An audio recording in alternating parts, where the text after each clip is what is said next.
planning process we're going through. So I guess we'll start off with John since he's John Cater with Federal Highway Administration here in Lakewood. I'm typically joined by Aaron Vesta, who's out this week, and Bill Haas, who's retired. So you've got me this week. But anyway, I'm not going to weigh in on the priorities for the survey, but great to be here. Great to see an in-person meeting. So thanks. I'm Brian Pettit. I'm with the Intermountain TPR and represent Eagle, Lake, Garfield, Summit, and Pitkin counties in the Central Mountains. And obviously, our biggest issue for CDOT is adequate funding. We all know this, and I just don't know how we can better influence the legislature from a STAC standpoint and go develop more revenue for CDOT to work with, because our roads are not doing well right now. So that's it.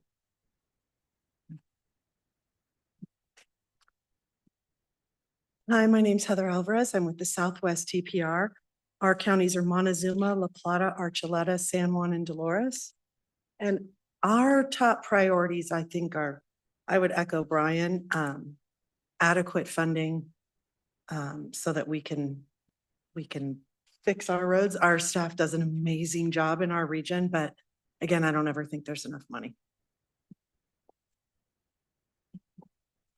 Good morning. My name is Eva Cosaleon. I'm from the Polo Area Council of Governments, and we just cover Polo County. And I think our top priorities are also funding and safety is a big one too. Thank you. I'm Dana Bursig with the Grand Valley MPO and Grand Valley TPR, and we cover just Mesa County. So I think similar to that funding, and I think also like a balanced transportation system for roads, bike ped, and transit. So I think we're trying to have a more balanced system in our community. Good morning, Brian Blasey, South Central TPR. We represent Huerfano and Los Animas counties, and our priorities would be safety and also funding. Good morning, Mitchell Wardell, Chairman for South Central TPR, and I echo Brian. Good morning, Tim Malone, Morgan County Commissioner, Upper Front Range, representing Morgan, Weldon, and Larimer County. I think one of our biggest priorities would be I-76 in the Eastern Plains. I'm Evan Pinkham, a transportation planner with Weldon County, representing Upper Front Range TPR. Big priority for us is going to be funding for safety projects.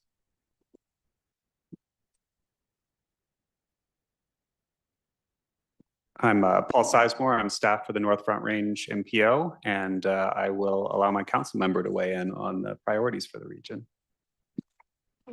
Liz Hyde, North Front Range, and I think our priorities would be funding and just the maintenance of the current systems. okay. We'll go online. Is there somebody that could call the names that are online? I can't see the names.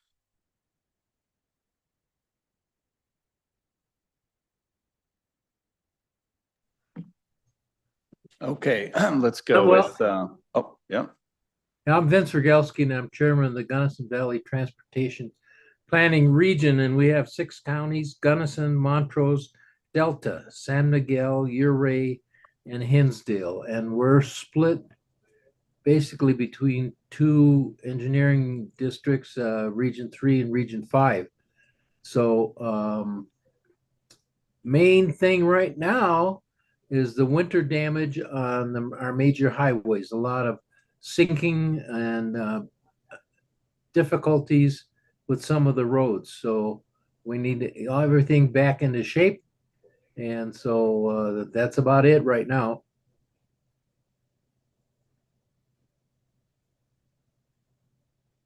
I'll be happy to go next. This is Stephanie Gonzalez, Southeast TPR. We represent Bacabent, Crowley, Kiowa, Otero, and Prowers.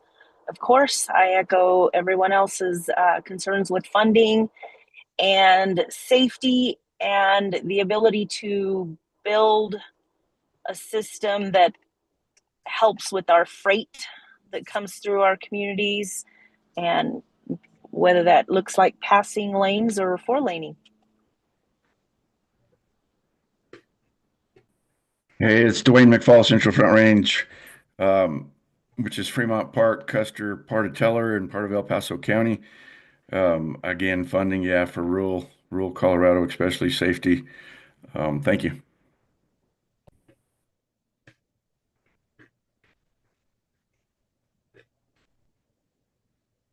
I'll go. This is Vern Hersink, San Luis Valley TPR. That is Alamosa County, Caneos, Costilla, Saguache, Rio Grande, Mineral, and Salida. And I would say our priorities is keeping our current assets in good shape and up to date. Thanks. I think there's a long enough pause, so I'll go next. John Leosalas, I'm the Transportation Director and staff for the Pikes Peak Area Council of Governments. In this capacity, representing the Pikes Peak TPR or TPR number 1, which is the urbanized portions of El Paso with a Saguaro arm going up into Woodland Park into Teller County. As far as our capacity, I think if our normal member was here, Commissioner Holly Williams, she would want me to say that again, all of the different regions are in different parts of our maturation. And for us, we still need more state system capacity. When you look at the amount of population versus the lane miles, our region needs more state facilities. And I know that's not exactly what is what's being pushed, but for us and for what our needs are, that would be a top priority. Thank you. I can go next. This is Brian Cirkvenik. I'm the mayor of Fraser and the chair for the Northwest Transportation Planning Region, which is Grand County, Route, Jackson, Moffett, and Rio Blanco. Regarding priorities, I think it just goes back to the beginning. So when you explain to a child what taxes go to, you tell them it goes to fix the roads.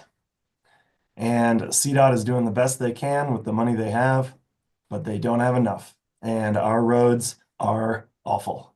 So we need more funding. Thanks.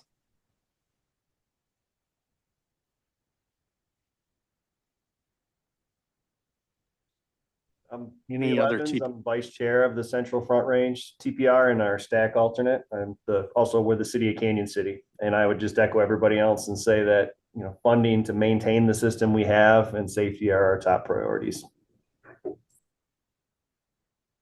Also, Becky Carrasco, Transportation Planning Director with the North Front Range MPO, and we already provided ours, so.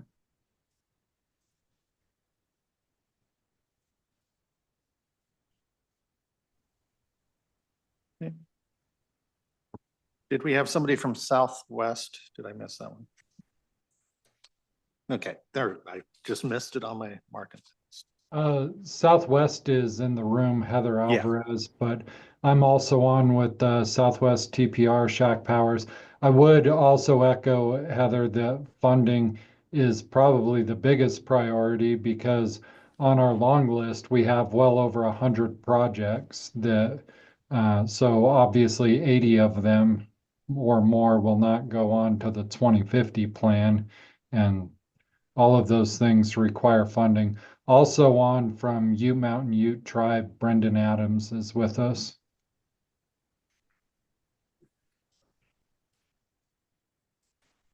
Okay. And then do we have anybody from Southern Ute? Okay, not seeing any. Do we have anybody on from Denver? Greater Denver. Okay, don't see anybody there. Go ahead and go through introduction, or I guess I'll give mine. Eastern TPR, the Northeast 9 counties.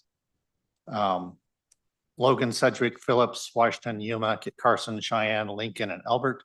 We have I-70 and I-76 are our 2 interstates. And our biggest priority is, or that we think CDOT should have would be keeping our communities connected with a well-maintained system and trying to do safety improvements and making sure the cities and counties are integrated into that system. And again, like everybody mentioned, is the funding, which all the local communities, cities and counties could use more to meet their needs, along with the state and a statewide initiative to increase funding for all transportation needs of the shared gas tax that we currently share would be something that would be a nice thing to have. So the big thing I think CDOT should be is making sure our communities are connected with the state system, as it's the backbone that connects us all. All right, we'll go with staff, starting with Darius Pakos, Director of the Division of Transportation Development. Marissa Galhan, Multimodal Planning Branch Manager, CDOT. Aaron Willis, CDOT DTD Statewide. Michael Snow with DTD's Planning Branch and the Active Transportation Group.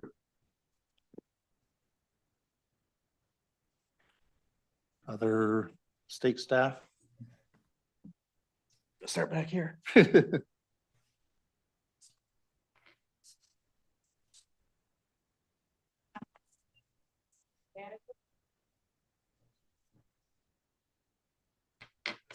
John Gardaki, Region 1 Planning. Good morning, Jordan Rudel, Region 1 Planning. Good morning, everybody. Dave Cesark. I'm the Region 3 Planning and Environmental Manager. Hey, Tim Funk. I'm CDOT Region 5 Planner. Good morning, everybody. It's Dee McIntosh with CDOT Region 4 Planning. Good morning, everybody. This is Jim Houston from CDOT Region 4 Environmental and Planning Manager.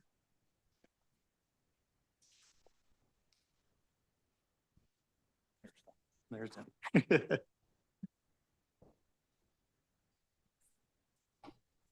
Morgan Olson, RMS co-manager.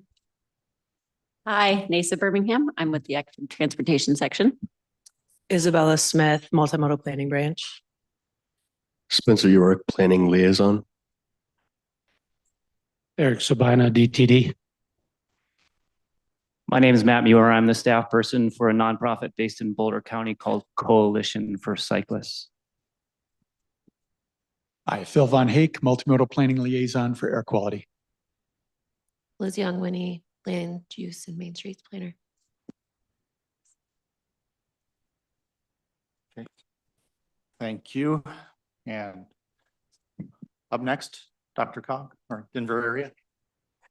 And we're asking you to state the area you represent, the counties, and then what you think CDOT's top priority should be. Oh, gosh. Well, that's a lot. Sorry, I'm late. Jacob Rieger, Multimodal Transportation Planning Manager at the Denver Regional Council of Governments. Sorry, Director Beatty, Commissioner Beatty Sagan, the top priorities of your region for that you see CDOT should be doing. Safety, straight up. All righty. I think we'll try to catch everybody that's online the list, but we'll move on. Up next is our public comments. We have any public comments? We didn't have anybody signed up. If there's anybody in the room who have public comment, we'll allow 3 minutes. Okay, we don't have anybody signed up for public comments or here. We'll move on to the Transportation Commission report. Commission had a short meeting on April 16th. They reduced it to just a Wednesday afternoon. Had trouble. Zoom went down worldwide that day. So luckily they were able to back up with Google Meets and still have the meeting, but it was delayed a half hour, and hopefully people that wanted to participate or sign in to watch it got to do that. The main workshop they had was on the Mobility Systems Committee, Bustang and Rural Mobility. They gave updates on the increased ridership on the Bustang system on the north, west, and south routes. They have seen substantial increase in ridership on those routes, along with the adding of additional buses that are running on that route. And then they gave updates on the Outrider and how those programs are moving forward. A lot of the others were pretty normal rundown on things.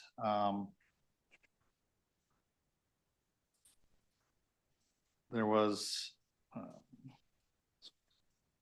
I didn't write out my notes well. Safe routes to schools, they adopted. And again, they heard our comments and concerns for ones that didn't get the funding. And wondering if there's ways to improve that. Again, funding is always the issue. And then they have the updates on the budget proposals, which we'll be hearing more about today, hopefully starting to get some final numbers. So MMOF especially. Then they had bridge and tunnel.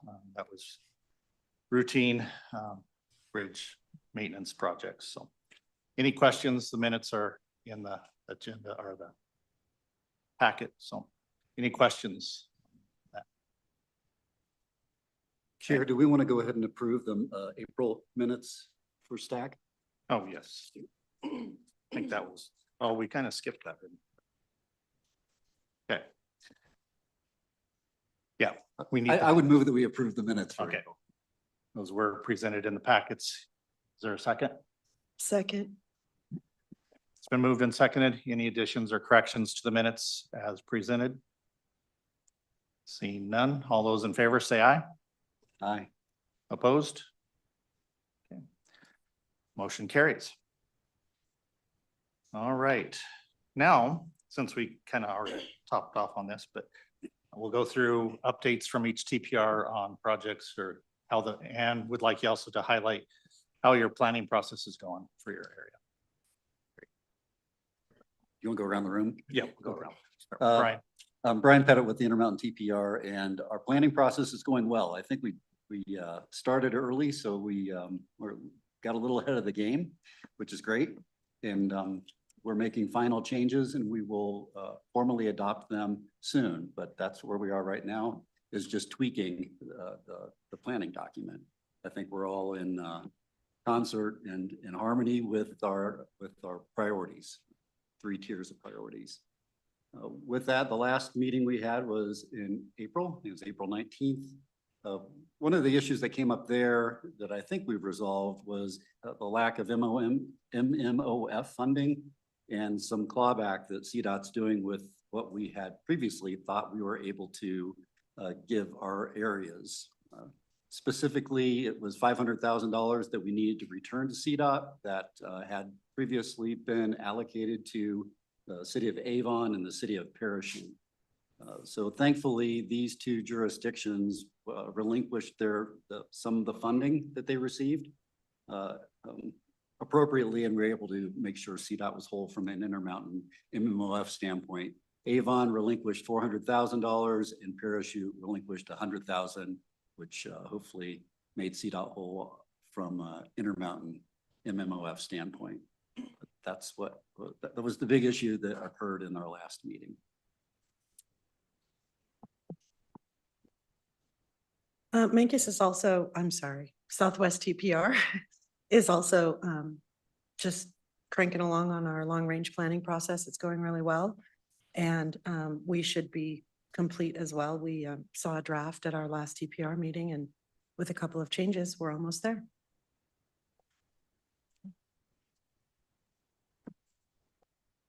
So we had our board meeting last week and just heard from different projects that we have. But as far as our planning process, we actually just started our long range transportation planning process. But for our 10-year plan, we actually had a meeting yesterday, and I think we have some pretty good ideas of some of our priorities, and working with our local Region 2 office too. And hopefully we can have something solidified by June to take to our board. Thank you. So we actually just adopted our long range plan on Monday with our board. So that went well with our greenhouse gas report and everything else. at our board meeting. We also gave an update on our maintenance facility for our Grand Valley Transit. So we're at about 80% completion on our maintenance facility, planning to finish maybe July. It might run into August. And we've also received 3 new buses. And I think if anybody's ever ordered buses and gone through the grant process and the contract process and everything else, it takes years, like literally years. But it's exciting because those are our expansion buses that we're planning to use, some of them for our pilot project, which will increase frequency on one part of our system to 30 minutes. So that's very exciting for us. We received the ozone system transit grant for the pilot project, and then we're hoping to continue that with the MMF funding. So I think like there's been questions like, why is it taking so long to use that MMF funding? And it's like all the steps that had to go in place before we could actually do the pilot project with that MMF funding. So we're now ready, and now it's being taken away. So we're figuring it out, and we'll figure it out. But just wanted to touch on that. Last weekend, we also hosted tables at 2 events. One was a Cycle Safety Fest, which was kind of a carryover from our Safe Streets and Roads for All safety action plan. So we did a safety symposium last fall in Grand Junction for the Western Slope. And this was a collaborative event with the Motorcycle Safety Foundation. And it was a pretty cool event. They had, you could do a first ride with motorcycles. You could do a safety check. They had a full-size U-Haul you could climb in and like understand blind spots. There was also e-bikes you could demo, motorcycles you could demo, and a flat tire changing contest, educational material, that sort of thing. So it was a pretty cool event to try to just bring awareness to vulnerable road users.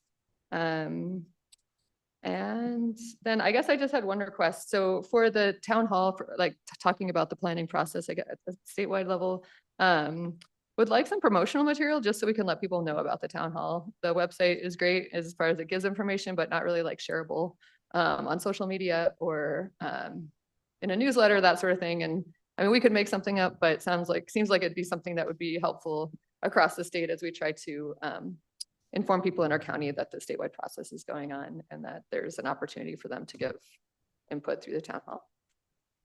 We do have a 1-pager press release. We're happy to share that with you as well to help and everybody at STAC in order to help advertise these as well. So we'll be able to do that. So that way you're able to get it out to your networks. Great. Thank you again, Jacob Rieger from Denver Regional Council of Governments. A couple of recent updates from us at our April 16th board meeting.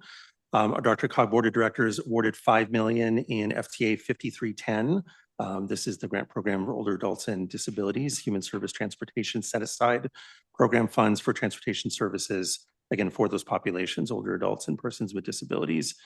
At that same board meeting, we also adopted our FY 26 through 2029 Transportation Improvement Program, which added 2 years to our Transportation Improvement Program to align with the statewide Transportation Improvement Program. But this is just a year's alignment. We did not have a new funding call. We did not add any new projects to this version of our Transportation Improvement Program. Okay, South Central, CDOT staff presented the 2050 plan and transit plan drafts.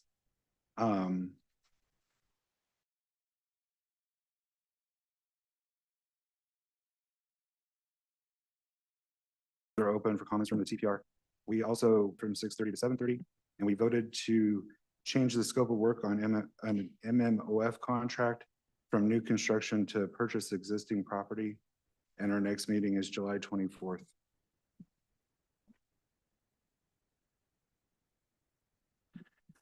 Thank you again, Tim Malone, Upper Front Range. We're in between meetings right now. We had one in April. Our next one is June 5th. Planning process, I believe, is going pretty well. We finalized our future projects list and are looking forward to review the draft of the regional transportation plan.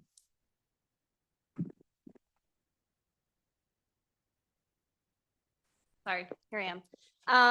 At our April 3rd meeting, the North Front Range MPO Planning Council discussed the Title VI plan for the 26-27 UPWP tasks and the 2026 budget. And it's anticipated that all 3 of these items will be adopted into the Planning Council meeting. Tonight is our next meeting.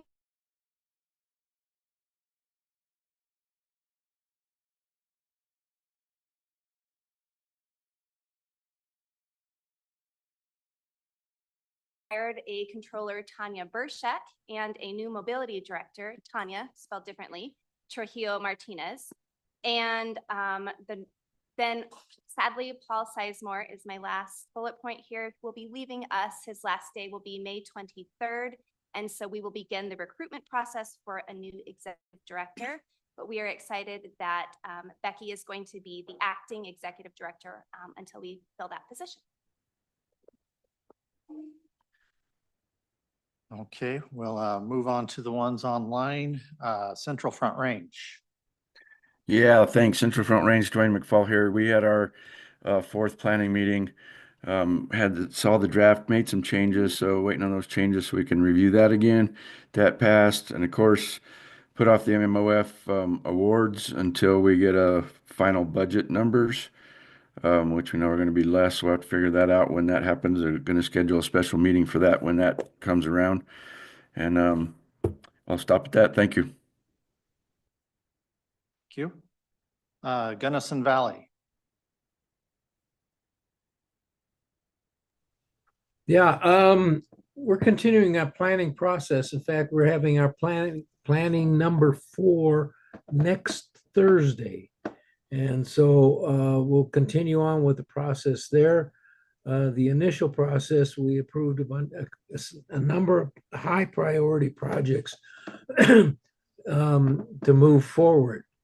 Now, we also had our MMOF call for projects, and we had 4 projects that applied, and we approved all 4 projects with the condition that one of the projects has also applied for safe routes to schools. And he said that if he got that project that approved, then he would drop his application for MMOF. So right now he did get safe routes to school. So now we have 3 MMOF projects that approved by the Gunnison Valley Transportation Planning Region. However, we don't know about the funding. And so we're anxious to hear how the funding is resolving itself and how much money we have to allocate. Now, the first project that we approved is going to be ongoing soon. So they've always, they should be going for bids pretty soon. And so we're on our way for that. And so one of the things I mentioned too is the fact that springtime in the mountains, our roads are sinking and heaving. And so we're having difficulty with some of the driving on some of the roads, and the roads are kind of rough. And so we're looking for a time when the people, CDOT can get out and get those fixed, or if it's a big enough project to get it bid out. And so we're holding in there. Of course, the snow has not arrived like it's supposed to. I understand by the news that we're 59% behind normal snowpack. And so we're going to have some problems with water. And I don't think Blue Mesa will fill up this year because of the lack of the snow to be melting and filling that up. So with that, anybody have any questions? I'm here. Thank you, Vince. Northwest.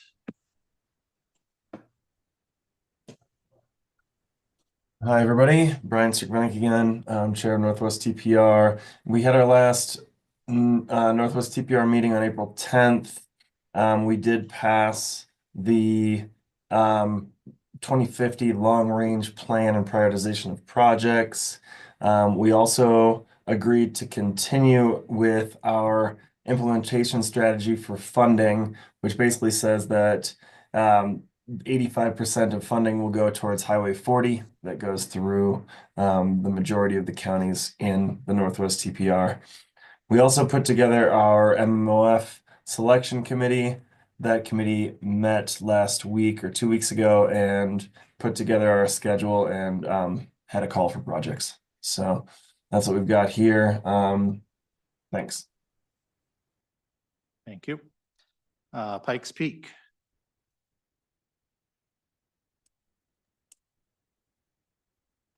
Thank you, Mr. Chair. First thing is, if you all look over towards the podium, Jared Werner, our PIO, is there in person. So everyone say hi to Jared. Jared, wave your hand.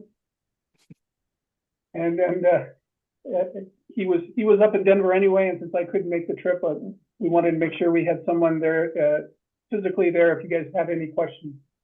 That being said, kind of moving on back to our planning process. Earlier in the beginning of the year, we did adopt our 2050 long-range transportation plan.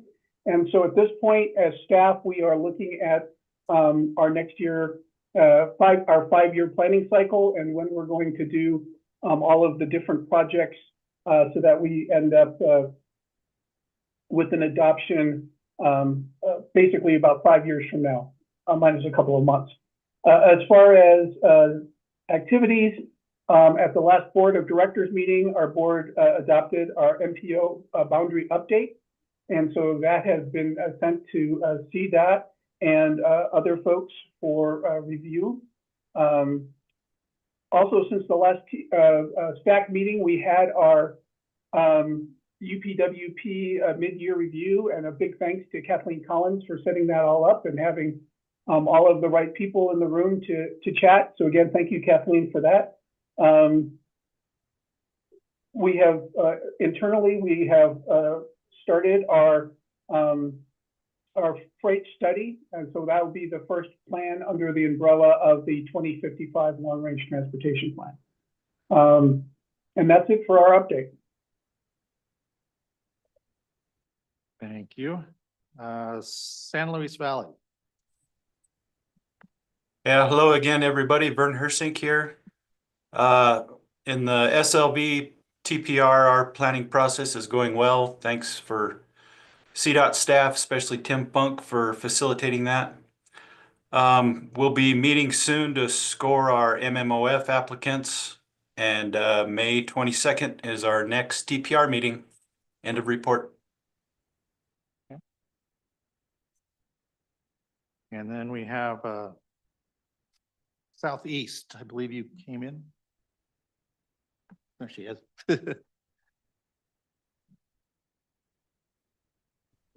Ron Cook, Southeast. Projects are starting. Stephanie did get here, so. Yeah, Stephanie, you want to give the report? Sure, I'll do that. There you go. Stephanie Gonzalez, Southeast TPR. Just a few things to report. Projects are starting to gear up around the region. Some are now closing, specifically a bridge bundle project, which now for the most part is finished with landscaping being addressed. We have a bridge replacement project at Los Animas that is in construction, and there are surface treatment projects that are either getting ready to start or will be started soon. Our regional transit program has completed 1 year in operation, seen an amazing increase in ridership. We had a slow start at the beginning, April of 2024. We had maybe 10 to 15 riders. Now we have consistent about 284 riders per month. So quite the increase, and it's going great. We're really pleased to have established a software platform that has our regional transit on it, as well as 2 of the local transits that are making connections with us to get people to the places that they need to be other than being on the highway. So with that, we have coverage for dispatching if needed, if dispatcher is not available in a different area. So it really a neat system for driver, dispatcher, and rider to be able to see the movement across the 3 counties. We're looking to replace buses, and I'm not sure who is giving the report. We're starting in that process because we're nearing the end of useful life in some of the buses that we inherited with the program. So if you know of anybody who has gently used buses that can help get us by, that would be great. You can reach out to me or my mobility manager, transit director, Charity Marcus. And then we are now in the draft review. We met on April 23rd to review the draft of the transit or our regional transportation plan. and in process of giving feedback by May 7th so that we can get to moving on approving it. We're pretty happy with our report, but I know we will have some comments come back. Our next TPR meeting will be July 23rd. That's all I have. Thank you. Thank you. Do we have anybody on from Southern Ute Indian tribe? Okay, not seeing anybody. Ute Mountain? Is there somebody online from there? Yes, good morning. This is Brendan Adams. As far as report for the Ute Mountain Tribe, the chairman, we work closely with CDOT here for the highways and whatnot. The chairman was kind of a little bit wondering about the San Juan Bridge near the Four Corners on the Scour Protection Project. And from my point of view, I think we're not quite 100% complete with that project. I could be wrong. This may not be the medium to ask for, but Julie, do you know how far we are with that project on the San Juan Bridge? Hi, Brendan. Julie Constant, Region 5. I thought we got that one wrapped up last year, but I will confirm with our team and follow back up with you offline. Okay, I appreciate that. Yeah, I apologize that I know that we'll probably have a meeting here in the next month or so with you guys. And then we're just looking at some other things as far as bridges with silt under the bridges and culverts and things here on Highway 160, I believe. So I'll be going out there to inspect that a little bit later today. Other than that, we're just working closely with CDOT and we appreciate their help. And there's some, from last year's runoff, we've had some silt buildup on fence lines and stuff like that. So we're trying to keep those up, updated or improved and stuff like that. So other than that, that's all we have for our report. Thank you. Thank you. Make sure I didn't miss anybody, any of the TPRs. I think I got everybody. Okay. For Eastern, we have some highway projects going on. I-70 is getting some resurfacing and things out by the Kansas border, Burlington area. Smooth that up, improve the state's image as people come in to the state.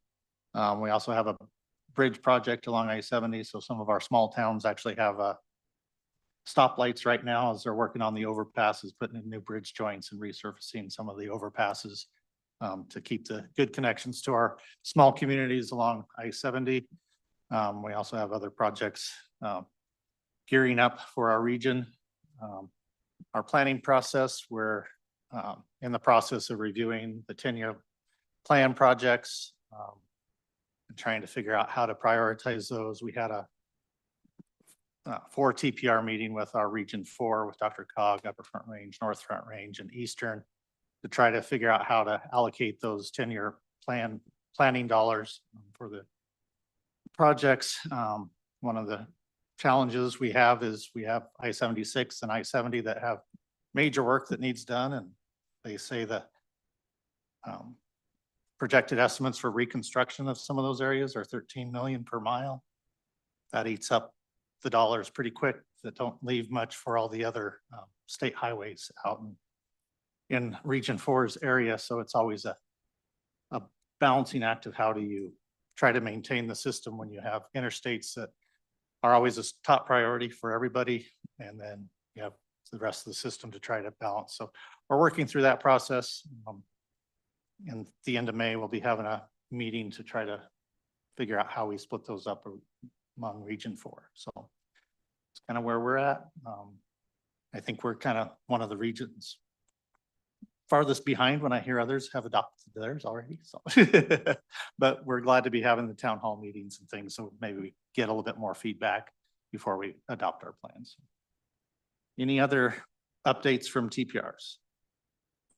Okay.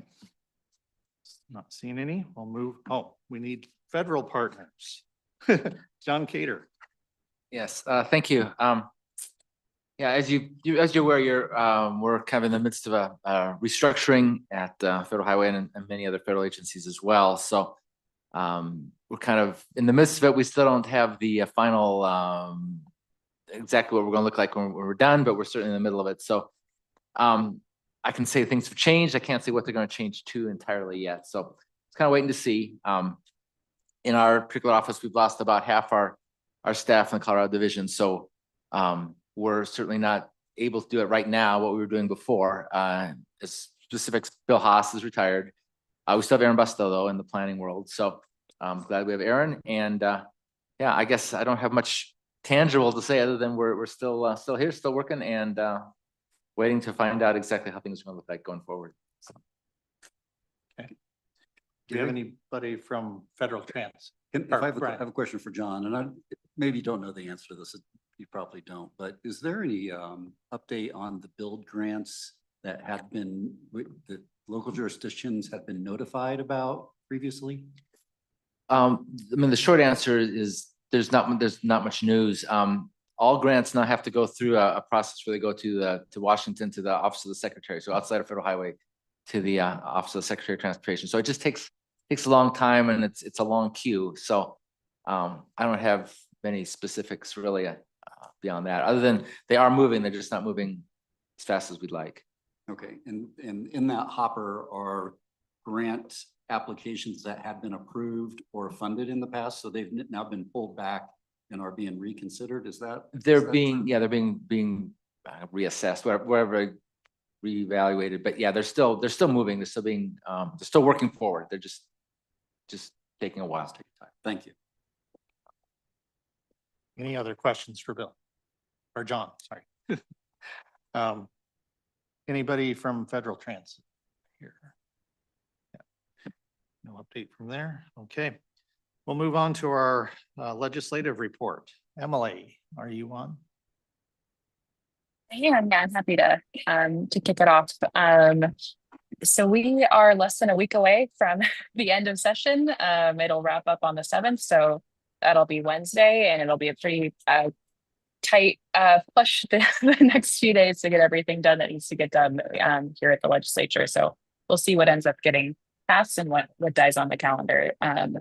As far as just updates on different transportation bills that we've been tracking, there was a big development this week on HB 1303. That is funding for collision prevention. That was the bill that would have created a new enterprise under CDOT to fund grants to locals for vulnerable road user projects and also wildlife crossings on state highways through a $3 annual fee on insurance policies, auto insurance policies. That bill had passed the House pretty easily, but faced a lot of difficulty in the Senate and ultimately could not get the votes needed to pass Senate finance. So that bill has been postponed indefinitely. I know that the sponsors are interested in coming back in, maybe next year to see if there's another path forward on that concept. But as far as the makeup of the committees, it just didn't have a path forward. There's a lot of concern about creating a new fee. SB 30, the mode choice bill has passed the House and is now in the Senate, or sorry, has passed the Senate and is now in the House. It'll be up on 3rd reading today. So that'll be the final committee or final reading for that bill. And then it will have passed both chambers. HB 1292, the transmission lines bill that enables easier siting of high voltage transmission lines in the state right of way with some with a lot of conditions on that is out of the House. It's first chamber, so it's now going to be up in the Senate. I'm not sure if the first hearing has been scheduled for that, but that should be coming pretty shortly. SB 69, the tire chain traction bill that creates a program for CDOT to permit independent businesses to provide chain assistance activities. And also the bill changes some of the requirements around traction law for all-wheel drive and four-wheel drive vehicles, and has some new requirements for rental cars to alert their customers, or rental car companies to alert their customers about traction law. That bill has passed both chambers, so that is one that we are supporting, and so that should be signed into law in the next 30 days. HB 1122, autonomous commercial vehicle bill that would require commercial or autonomous commercial vehicles to have a driver or someone present in the vehicle, as passed the House, and is now moving through the Senate. That is one that the policy administration is opposed to, just around concerns about one piece is that we already have a existing regulatory structure with the and task force with CDOT and CSP that approves these vehicles. CDOT also has autonomous attenuators that would be implicated by the bill. We have one in Region 4 and one in Region 5. And then there's also concerns about just preventing any testing of this new technology when it's still so early to be regulating this kind of thing that we haven't really been seeing in Colorado yet. So that bill is gaining a lot of traction in the Senate. So we'll see what ends up happening today, but that will probably be up on second reading. And then the best news of the week in my mind is SC 320. That is a new JBC bill that was drafted and has now been put onto the Senate consent calendar. That bill would accelerate the fee schedule for the bridge and tunnel impact fee that was created in SB 21-260. So that's a fee on special fuels that is statutorily mandated to increase by 1 cent every year through 2028. And so the JBC has voted to accelerate that fee schedule by a few years, which would bring the new for this fiscal year would bring the new fee to 7 cents per gallon instead of 5 cents per gallon. And what that would do is generate about $28 million of additional funding for the bridge and tunnel enterprise over the next 3 years. And so it's still doesn't offset all of the cuts that we've taken this year, but as far as helping to keep us a little bit more whole, the faster safety cut was around $44 million. So a $28 million revenue increase in another bucket is really helpful to kind of offset some of those cuts. And so we're very grateful to the Colorado Motor Carriers for working with us on that bill. And it seems like it has a path forward. So that's the good news of the week as well. Happy to answer any questions on any other legislation that I didn't address. On that fuel fee, is that, when you say special fuel fee, is that just on diesel fuel or is that on all gas and diesel? It is just on diesel and then a few other special fuels. It can send the full list, but it's not a gasoline tax, and it doesn't impact farming equipment either. There's an exemption for dyed fuels, I believe. So I can send the list over, but it's primarily diesel. That's what I was thinking. Okay. Any other questions for Emily? Okay.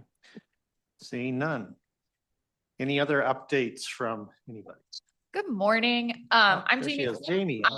With the Office of Policy and Government Relations, like Emily gets to handle all of our state legislators. Those are her cats. And I work on federal relations. So I am very excited. We are beginning the federal reauthorization process. I know everybody else in this room is like on the seat of their, edge of their seat on this. No? Okay, just me. All right, well, fair. So every 5 years, theoretically every 5 years, the federal government puts together a bill that is the policy and budgetary framework for transportation for the next 5 years. So the IIJA was the one that was put in 2021. And so we are getting ready to work on the 2026 bill.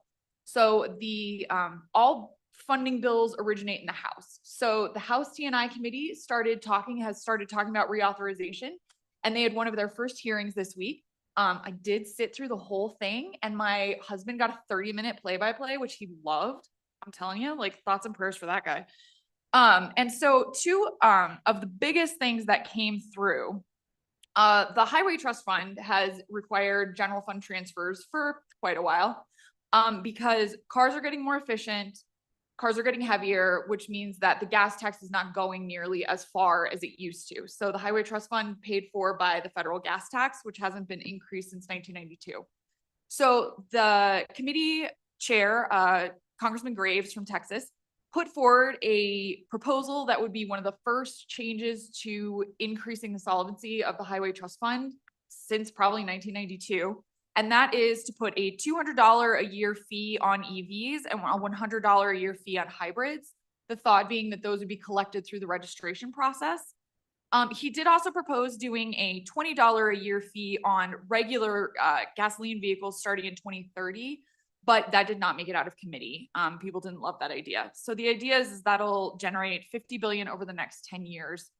And the idea being that everyone should pay their fair share. If you have an AV, you have a heavier car, but you're also not paying into the gas tax. So how to create some parity there. So that's like, I know it doesn't seem that exciting, but that's like actually a huge deal that someone is talking about how to shore up the Highway Trust Fund and making an actual proposal. So the other, so as we move through the next year and a half, we'll need to have a new reauthorization bill by September 30th of 2026. Here's hoping we get a better acronym this time, because I don't know about you, but IIJA just like really rolled off the tongue. I don't know if anybody else had to practice it a lot. Hopefully we get something fun like FAST or iced tea like we've had in the past. But though that's kind of what's going on on the Hill. And if anyone ever wants a play-by-play of a hearing that was 2.5 hours long, let me know. I've been practicing them. Also, it is Happy Learn How to Ride a Bike Day. So hopefully everyone has mastered that. And if you haven't, today is the day to get out there and seize. It is also Drive 25 to Keep Kids Alive, I think, which is basically just a school zone safety awareness campaign. It is also Call in Sick Day.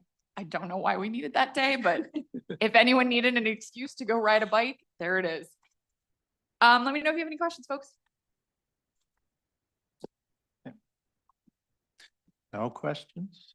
All right. Well, we're up to our break. I think we'll go ahead and take a 15-minute break, and then we'll come back and get into our statewide STIP plan. Yes. Oh.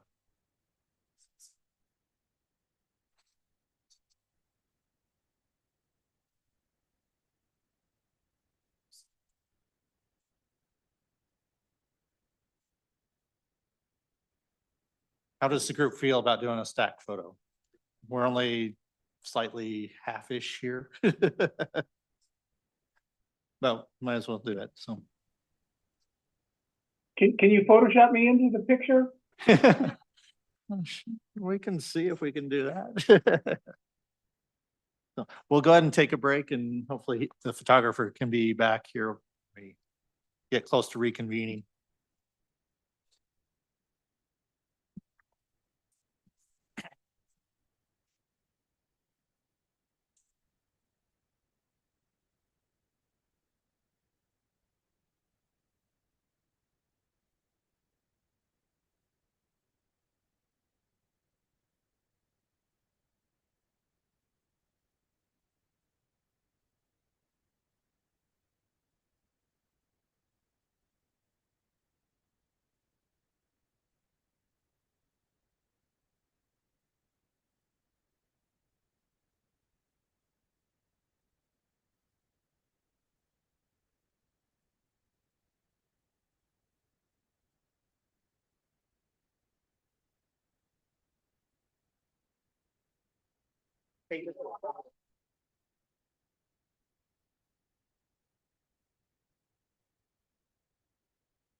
Same thing happened with so much.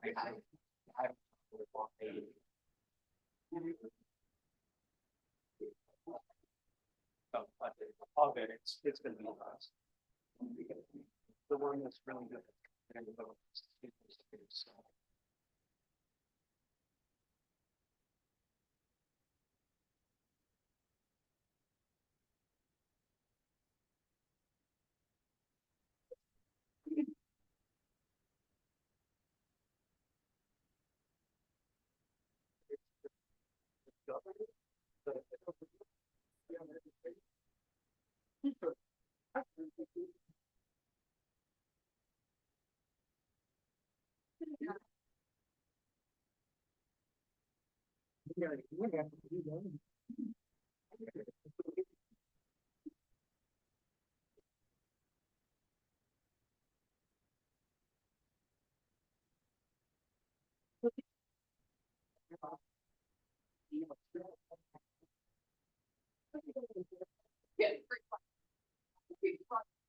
So it really.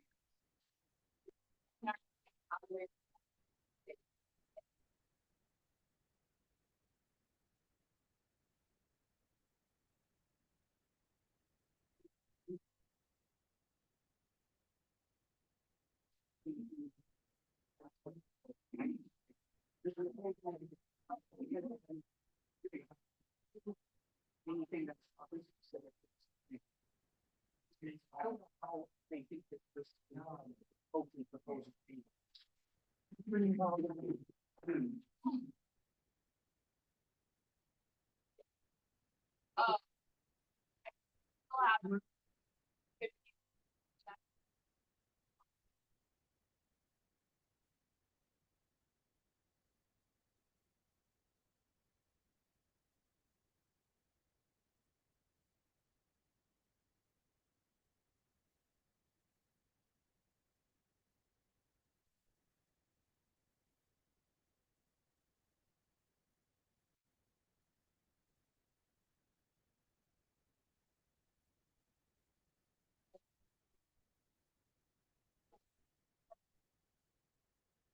For our STAC photo, we're gonna do it out in front of the building, so if people would wanna head out that way, and we'll do a picture in front of the CDOT headquarters sign.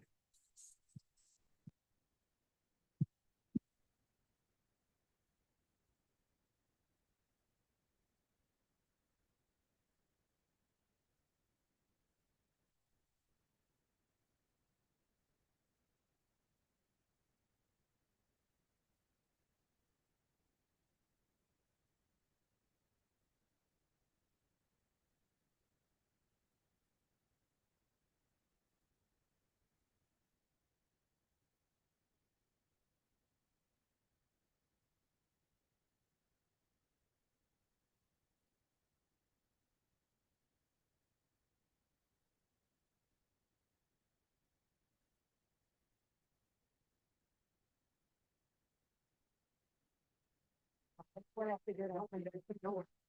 The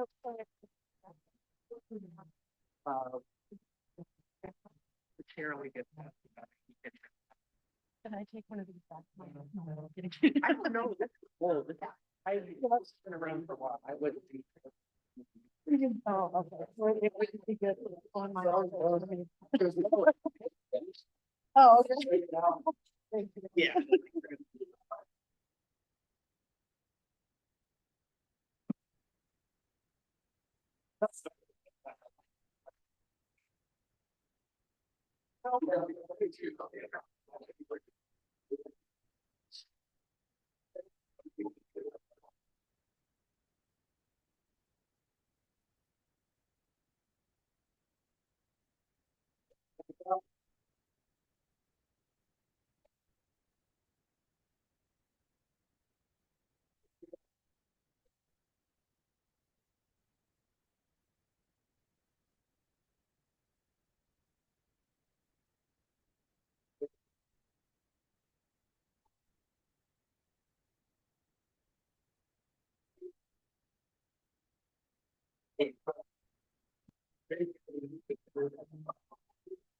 Still trying to. Again, STAC members head out in front of the CDOT building. We'll do our STAC photo.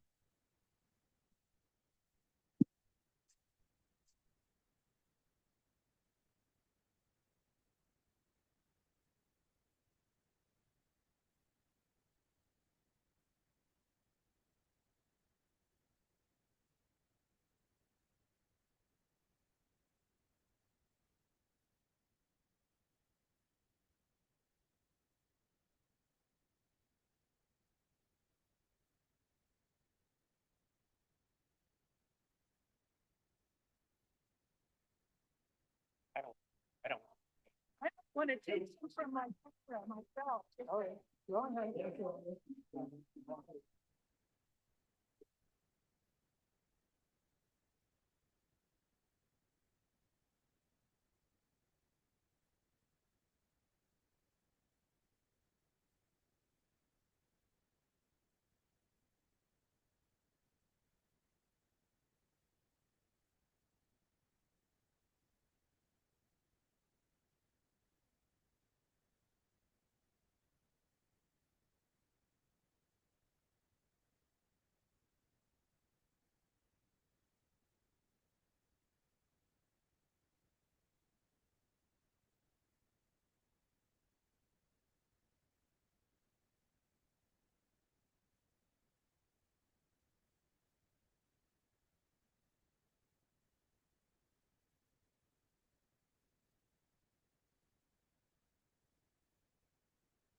Okay, if everybody could get back to your seats so we can continue.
All righty.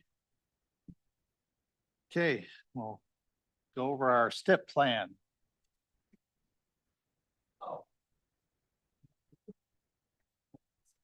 So, Mr. Chair, since we're getting started with the STIP plan, I do want to introduce Jamie Collins, our CDOT STIP manager, who will go through this. This is an action item. This was, I think, was discussed at, not, I know it was discussed at TC last month. So this is the 4-year plan of projects that is required under federal regulations regarding transportation authorization. So Jamie's going to go through that, and this is an action item for STAC's recommendation for the TC later this month. Thanks, Darius. Good morning, everybody. Just to give you a final update on where we stand with the draft STIP. We did hold our public hearing back in April, 2 weeks ago, a week ago, whenever that was. And we did have the Zoom issue, and we finished our public hearing through Google and so on. I did not have any RSVPs for public comment. I had one, I think regional TPR rep wanted to make sure that she could join in online and so on. And I don't know if she did or not because of the Zoom snafu, but I did not have any comments received during the public hearing.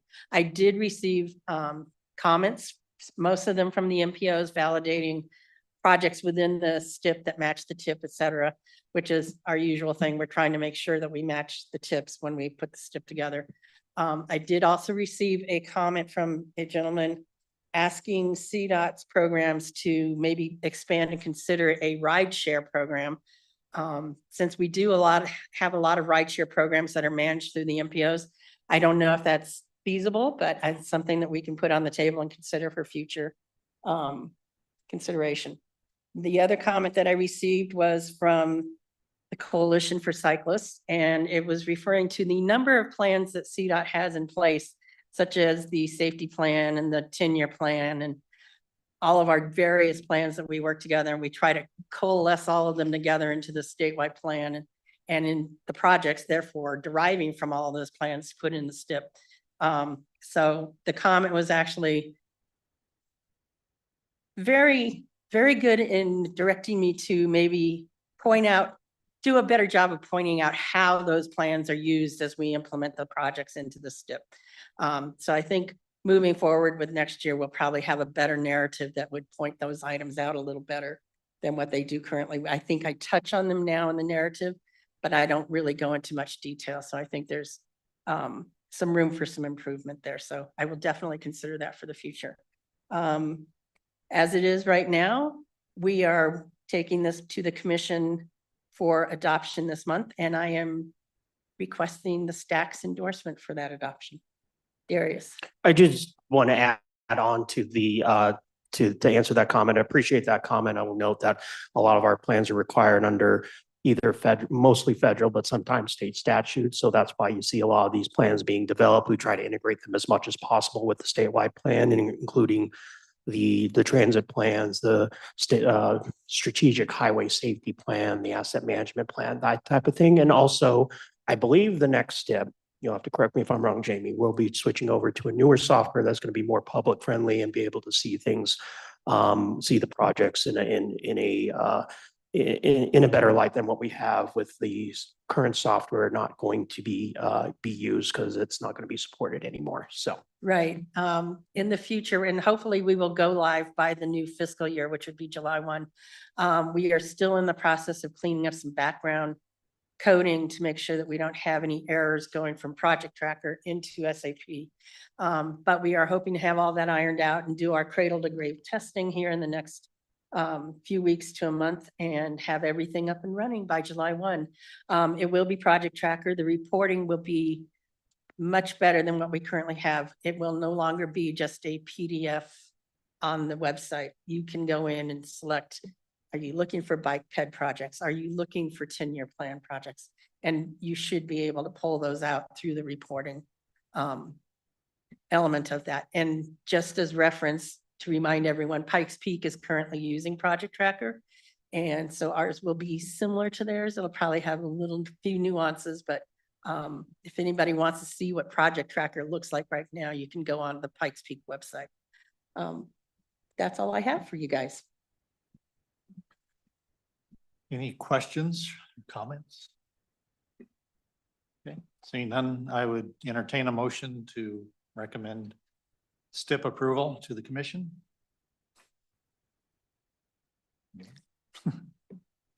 So move. Okay, it's been moved by Vince. Is there a second to recommend approval? Second.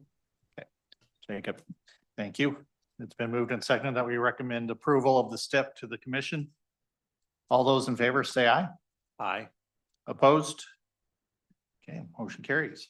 Thanks, everyone. Thank you. All right, up next is MMOF update. Thank you, Mr. Chair. I'm primarily going to have Michael Snow go through this presentation. This presentation is updated from the one that was in there. Things have been moving quite a bit since even when we had some of the stuff on there, and we should have some handouts here in the room, and we will send that out to STAC members as well. These were finished late last night in order to help with this conversation, because I believe that's probably based off of the legislative action to take back some of the current MMOF funds. This is taking a look at how that filters out on there. So we also have Jeff to answer any questions if we want to in terms of the budgetary mechanism, our chief financial officer. So, but I'm going to turn it over to Michael, who will go through the presentation and answer questions. Thank you very much, Darius. And yes, obviously from the handouts, you can see that we've maybe arrived at the point that we were really wishing for a little faster than we expected. And that is that numbers have been finalized both from the legislative take back, but we've also completed quite a bit of work to reconcile funding. And so we have final updated allocations for you. And a little bit of a summary of the overall impact to previous allocations. So we'll talk through that a bit today.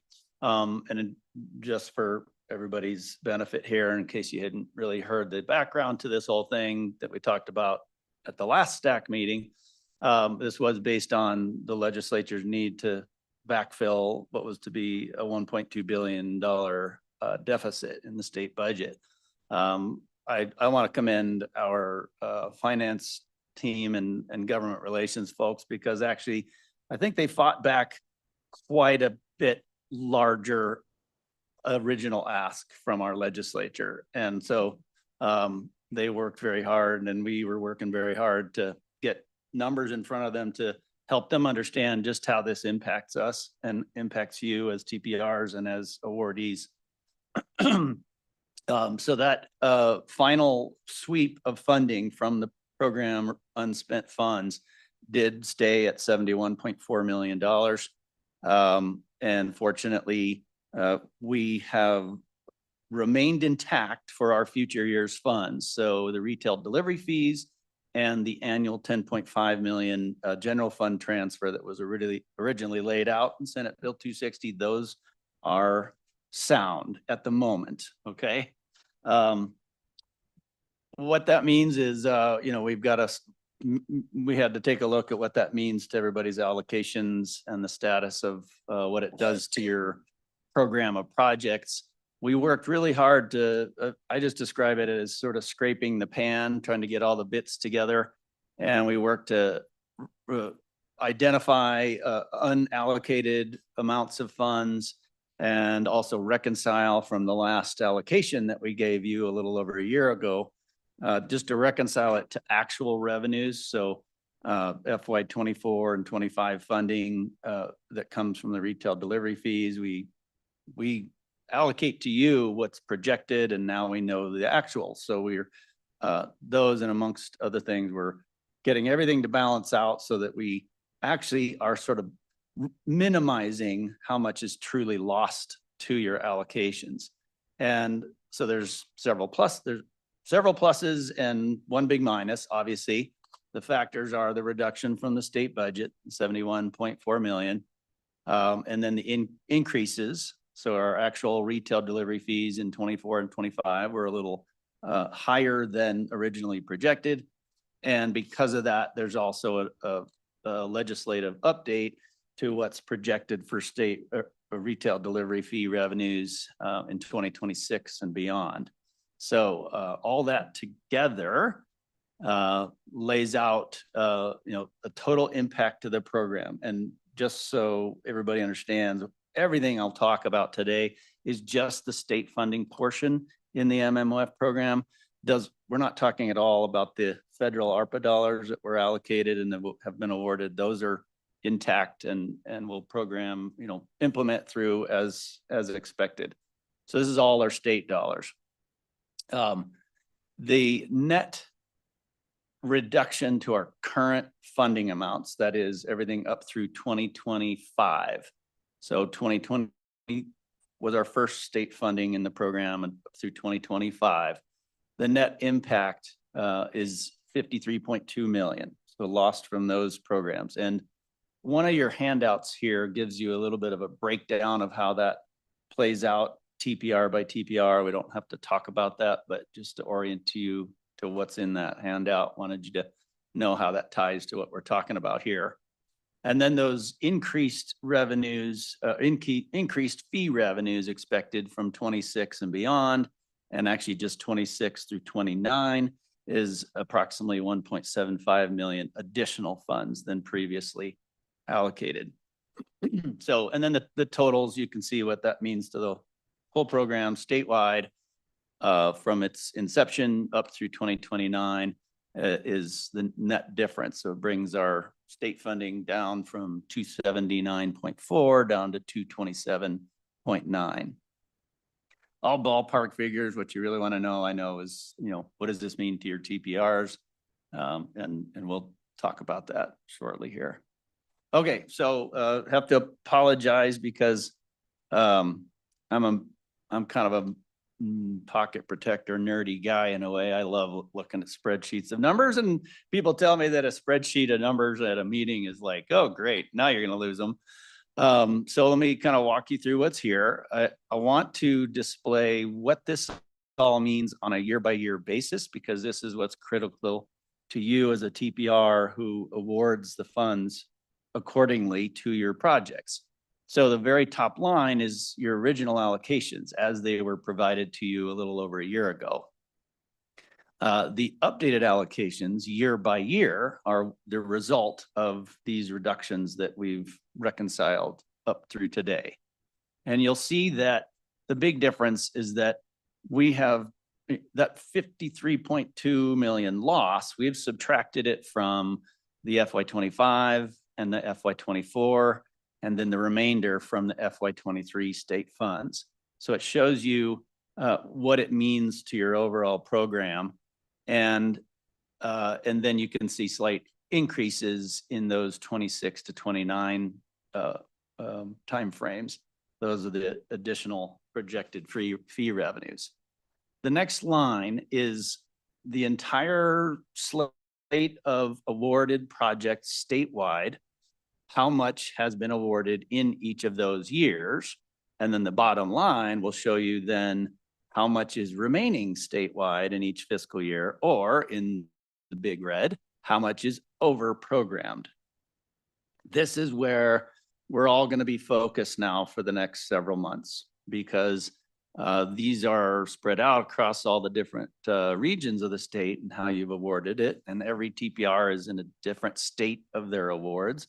Some have awarded no 24 or 25 funds yet. So you'll see zeros in that blue row there. So you have a little less to adjust. Others are very much over programmed in 24 and 25 and even 23.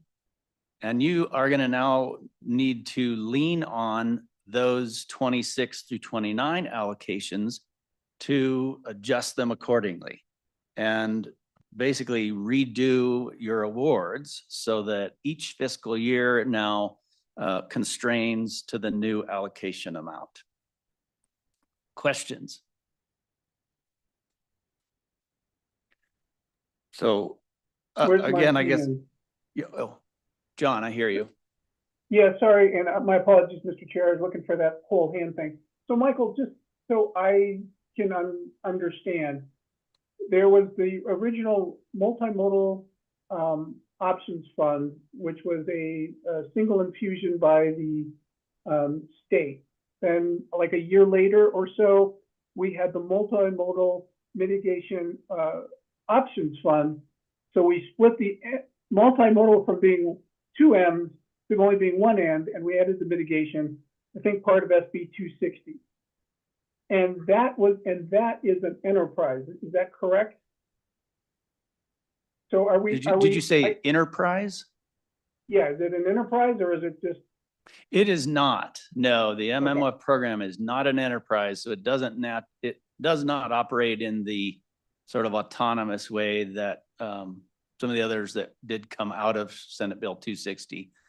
Senate Bill 260 simply made a couple changes to the goals and purpose of the program, but mostly it created the retail delivery fee and then said, this is what portion of those fees goes to the MMOF fund, and then also committed 10.5 million additional general funds to it each year. So then on your spreadsheet there, the FY20, that's the original MMOF, and then fiscal year 23, that would be the start of the SB 260 MMOF with the same acronym but a different name. Is that correct? Yep, that's correct. So, and a majority of the funds that were taken were from the fiscal year 20 unspent, and then we're trying to backfill it with the other MMOF. No, it maybe doesn't make a lot of sense as to why, but basically that 53 million of take back is subtracted going backwards from FY25. So you have the new FY25 is zeroed out, right? So you have 16.7 million has been reduced in 25, 6.4 million reduced from 2024, and about another 30 million out of the FY23 funds. And that now demonstrates for a TPR how you've got to take anything you have awarded in 23, 24, 25, those need to be adjusted so that so one, you have no FY24 and 25 awards anymore, and you've either backfilled them or you reduced them and delayed them out through 26 and 29 till all your columns meet up and that you're not over programmed. Okay, and one other thing that you said that I need clarification on, and I apologize to everybody, I'll stop slowing everything down.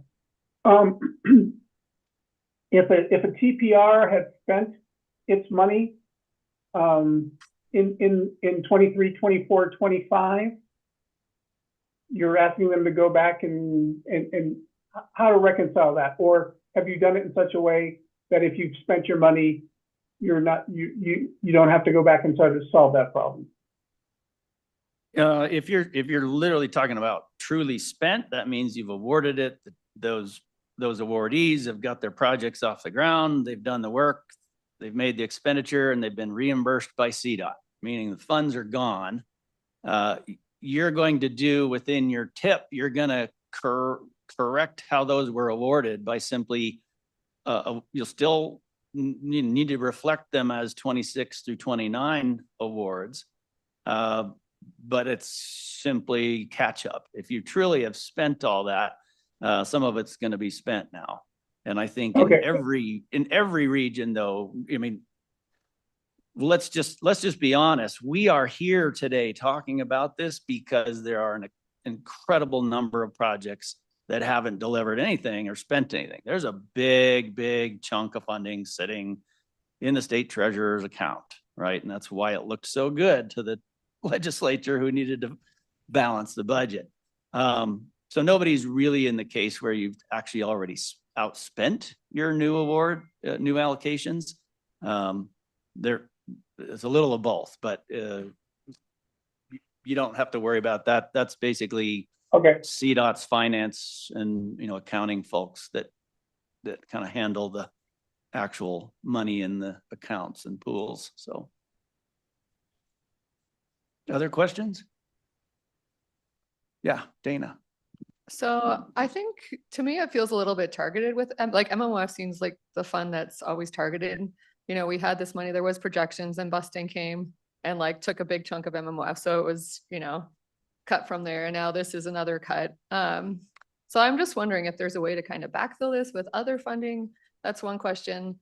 I know, like, we just did our greenhouse gas report. CDOT you know, part of the CDOT greenhouse gas report was that there's all this investment in multimodal infrastructure, and that was part of the justification for meeting the greenhouse gas rule. So now it's like, is that going to be redone, knowing that this, like, millions of dollars are being cut for multimodal infrastructure? So that's a question that I have, and just, I guess, asking, like, there's not a lot of money going into multimodal infrastructure. There's a lot of need because there's been a lack of investment in it for years and years and years. And so now we're trying to play catch up. And now, like, the one funding source that was actually kind of put for this infrastructure is like going away. We are just doing a call for projects, so we're not like doing that. But as I said earlier, you know, like, we wanted to do transit. We believe in transit. The state believes in transit. It takes a long time to get through the whole process, to get grants applied for, hear from them, get contracts. Then you order a bus, then it takes years, like over a year, to get a bus. So it's not like, I think there was this like maybe misconception that, well, you don't want the money because you haven't spent it. And I don't think that's true, at least for us. It's like, we were working on all the parts to get to the point where we could spend it. And we did spend some of it from back then, but there is a lot sitting because we were waiting for everything to come together so that we could spend it, because we were doing this in a time where nothing was simple, right? Like, there was shortages of buses. We couldn't get chassis. We can't get, you know, like, everything was working against us to spend this money. And so now I feel like we're kind of being punished for that because of the environment we were trying to spend the money in. So, I mean, I don't know. I think, like, if there's a way to backfill it, when we were presenting our long range plan to our board, I had the pie charts from the CDOT, I think it was the last STAC actually, or ones that from the budget, and it showed, like, you know, the pie graph with like where we're spending money. And like, like, multimodal is such a small piece of the pie. And so I don't know how the rest of the pie has been impacted, but it feels like, and maybe we're just hearing about this because this is in our realm, but it does feel like MMOF's the one that, like, we were given it and it just keeps getting like chopped away. I'm gonna let Jeff speak to that. Yeah, I can jump in a little bit on that.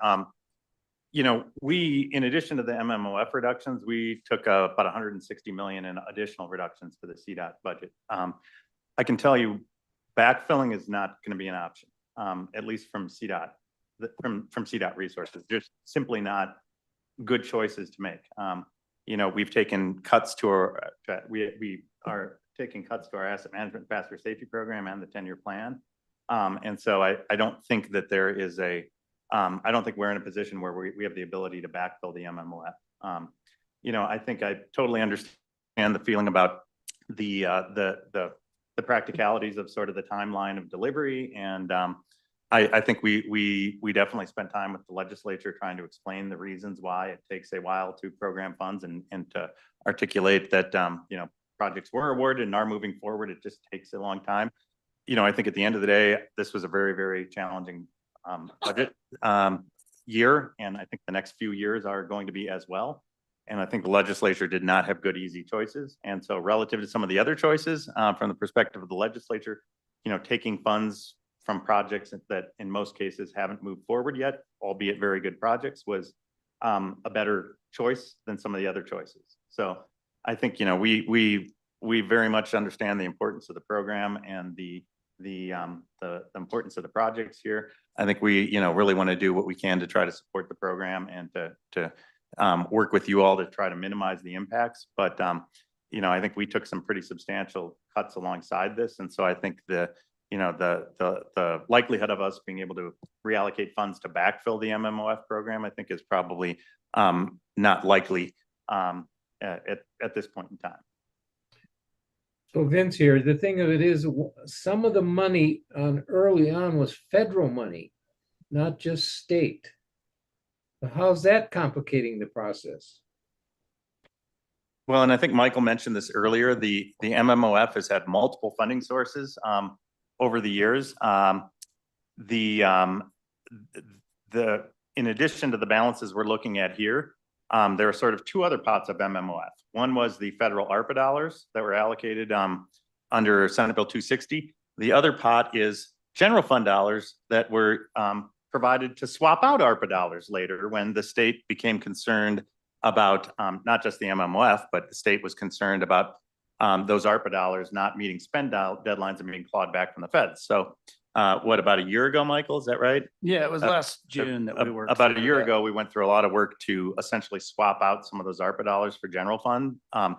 Those dollars are basically unaffected. So the ARPA dollars, the general fund swap of the ARPA dollars, the projects attached to those dollars, those dollars are unaffected and they're not reflected in the dollars here. The dollars here are what we kind of called colloquially, I guess, the legacy MMOF.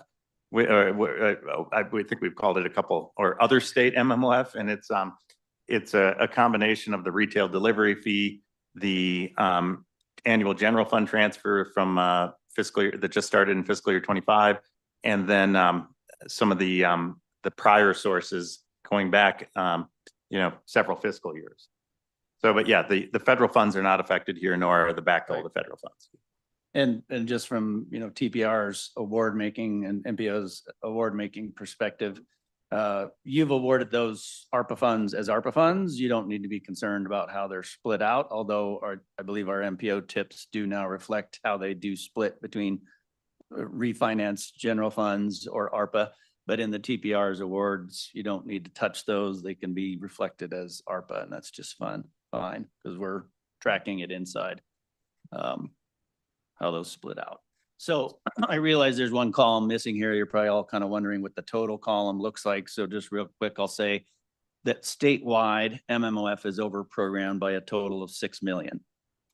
That might not sound too good, but the problem is, as I mentioned, every TPR and MPO is in a different stage of their award making and how complete you've gone through your award making. If you're further along in that, you've got a lot more to correct and a lot more to actually reduce overall total awards you've made. If you're just in the process of awarding residual funds in 24 and 25 funds, you've got a lot less pain to deal with today. And so this table is great for statewide view. I know each of the regions, you want to see this, what it means to your TPR. And we will be providing that in the coming days. So just literally, these are coming together so fast, I didn't have time to get 15 lists together for you today. So that'll come together also with some guidance and more information on your current slate of projects and where they are in their implementation. So that will support you in your decision-making. Okay, so next thing we've been thinking ahead to do, which is, not a new idea, but basically, we're confronted with this reality that, as Dana points out, it's not that easy to just suddenly get a chunk of state funds and you got to program it through this new program, this whole MMOF program, and allocate and award. And then each of the awardees has to get to the point where they're spending money, AKA you've got a bunch of cash sitting in the fund, and to the legislature that is looking at 100 different things, that looks like funds they can take back. We want to minimize that in every way we can. So we're going to talk a little bit today about how we're going to do that, but also how we mitigate the immediate impact that these reductions have on your currently awarded projects.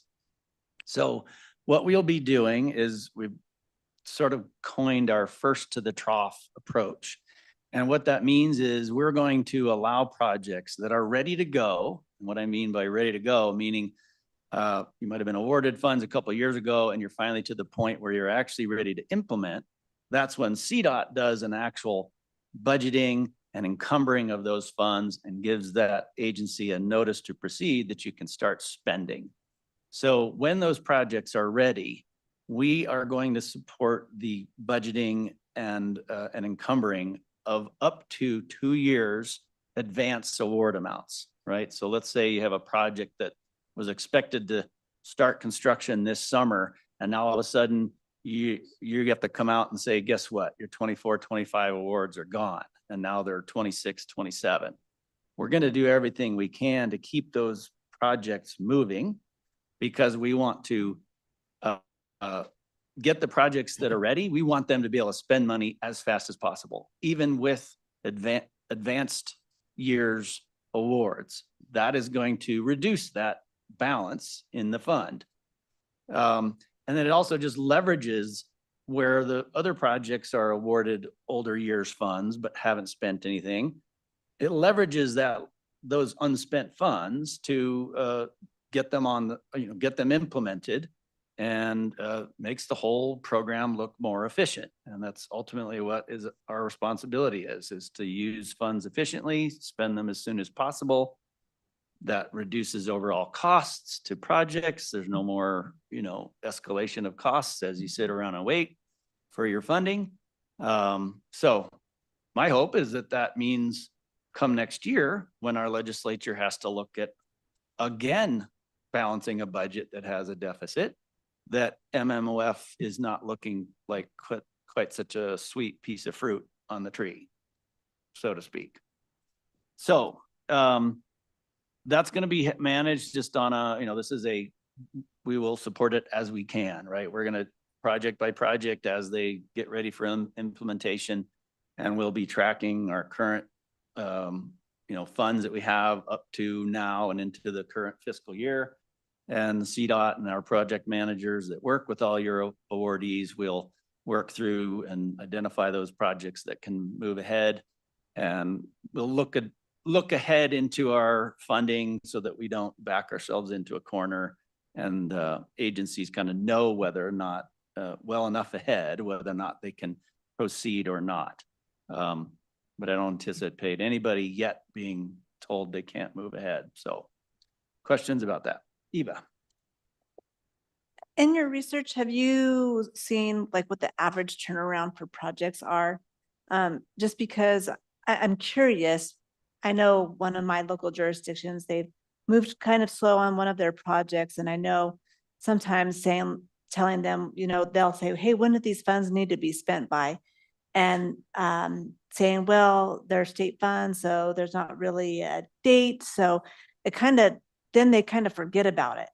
And so then it's like a hurry up and wait. And now this particular project, it's like now they're like ready to go. And it's like, gosh, they've had this project for a long time. And so I guess I'm just wondering what the average is, and maybe I'm not making friends here, but having some sort of a time limit, like 5 to 10 years, and not saying like, hey, this is just open, to prevent that, and maybe get a little fire under them to move a little bit more quickly. I could not agree more, Eva, and I appreciate you bringing up the topic. And that is essentially that it's not up to CDOT to get these funds spent, but the TPRs and MPOs, you're choosing the projects, and therefore you're the first ones to see what's proposed. Is this a project that's ready? And then also when you're doing that, understanding what the risks are to different projects. So a project that's a $5 million project and they're asking for 2, and they're going to be short by $1 million, but they can't tell you where it's coming from. That's a red flag, right? That means, okay, you don't know where the rest is coming from. That could be a risky project because it'll likely sit around for a couple, 3 more years. I would just point out, and Jacob, you can talk to this. DRCOG has a very specific policy. They call it their TIP policy. I think it's simply called the TIP policy, that basically says if you're awarded funds in a particular fiscal year, you're expected to get those funds going, right? Get to that implementation phase, meaning you're going to get them encumbered and have some kind of kickoff in that year. And they hold their awardees very accountable to that. So yeah, we could have a CDOT wide, kind of policy that we lay down for MMOF that says we're going to make all the awards have a limited time frame now, but there's far too many variations of where projects are and how their funding is put together to do that very effectively without just causing a big administrative nightmare, which it really was with for the 2020 funds. So instead, that's something I think TPRs should be talking about very explicitly. Don't just award those funds and say you're done. Talk about the years that are being awarded. Talk to and lean on your CDOT planning and local agency staff who know the projects generally and can advise the TPR on where they see risks. And we are providing some of that information in the application feedback that we're providing. But it really comes down to the TPR saying, okay, well, we're going to award funds, but maybe we have some contingencies on that, like an expiration date, or you need to kick off your project, let's say within a year of the year you're awarded, and hold them to that. That essentially means holding yourselves, because a lot of you are awarding funds to your own agencies, and we all kind of have to do our part in this, but that's where I would encourage our TPRs to go with that. Jacob? Okay, cool. Thanks. So I have 3 questions. I think you've partially answered maybe at least one of them, but I will ask anyway. The spreadsheets that you passed out this morning, are these figures final or are they still subject to change? They are final. Okay. So that new allocation table is the final. Okay. Unless after my many hours of staring at it, somehow I missed a little something, right? Like Jeff caught me on one yesterday. Thank you. I hope that is truly final, but that should be it. Okay. And so that previous slide, this one, you'll get one just for Denver that shows this same things. Okay. And you'll be able to, use that to say, this is where we have to make the corrections. So second question, thank you for that, is based on these spreadsheets at least. Maybe you've said this already and I missed it. Can you talk a little bit about how the reductions were allocated between geographies, between TPRs, MPOs, et cetera? Because, not to sound fussy, but to be a little frank, when it comes to program distribution, we never really get to equity for the DRCOG region, and that kind of is what it is. But based on this spreadsheet, it appears we're taking 3/5 of the cuts, right? So want to understand kind of why that's happening a little bit. And then my last question is, I know that our staff has been talking with you a little bit already. We appreciate that. What resources, what coordination can CDOT offer to kind of help us navigate through? Because for us in particular, we've long since made these project funding allocations through our TIP calls. These funds are awarded and out the door for us. Yep. So we've got a particularly tough challenge in trying to claw back almost $30 million in reductions, as you know. Yep, absolutely. Okay, so what you're alluding to is the fact that the distribution formula adopted by our TC has gone through 3 iterations, and the 2020 funds were allocated to TPRs on one formula. And then after Senate Bill 260 was passed and we had more funds, the 2022 ARPA dollars and the 2023 state dollars, that was a big chunk of state funds, those were allocated under another formula. And then the TC updated that formula I actually may have quoted it wrong. I think I put May someplace, but I thought it was back in February of last year. That's a new formula that allocates the new retail delivery fees starting in 23 and all those and the general funds from there forward. So now here we are with, now we're, got a take back that is taking back 24 and 25 funds and a portion of 23 funds. So 23 funds that were awarded under one formula, but we have to take it back under a new formula. So it is taken back using the allocation percentages of the current formula. If that answers your question. And yes, Dr. Cog's Denver region, it's 3/5 of the entire program, because even through all 3 iterations of that distribution formula, Dr. Cog's allocation has always been right around in the 59-60% of the state's total program funds. So does that answer the question around that, or, okay. What was the other question? Oh, support for our TPRs. Yes, that's a really big piece of it. And we do not expect our TPRs to know, A, what is the status of every project, and therefore what opportunities do you have to adjust awards that don't cause a really, really painful adjustment for those local awardees. And so I'm telling you now that there's going to be 50 or 60 different project managers around CDOT who are going to weigh in and provide advice to our TPRs and MPOs on how to balance those out. Particularly for small TPRs, we may literally hand you something like, this is how we would spread this whole thing out, right? And then you can talk it through. You're right, it's a much bigger slate and so much more complicated in the Denver region. And so, maybe we have to just have a little bit more of a, committee to sit down together and talk through all the dynamics. What we're in the middle of right now is a really huge ask of all those 59 different project managers around the state to provide that very detailed project status and their expected drawdown of the funds. Like, when are they going to do which phase of their projects and how much does that entail? We'll kind of finish that in the next week. And Brian, this is largely what the Intermountain was asking for, or you asked for at your meeting. Like, hey, tell us what in the world. We don't know where they are. Frank is, I don't either. So we're pulling all that together, and that will be a big piece of how we can support you in making the decisions on reconstraining your awards. So anything? Yeah, thanks, Michael. Appreciate it. Okay. Okay. Let me see if I missed anything. I don't think so. Next steps. So you Okay, this Vince.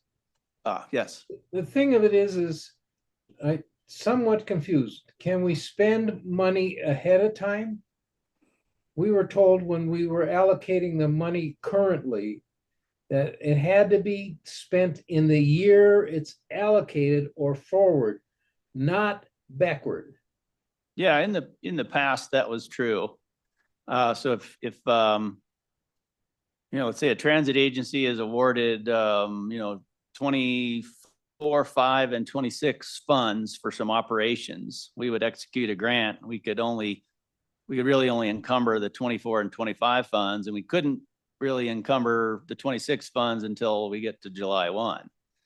That's changing. We can now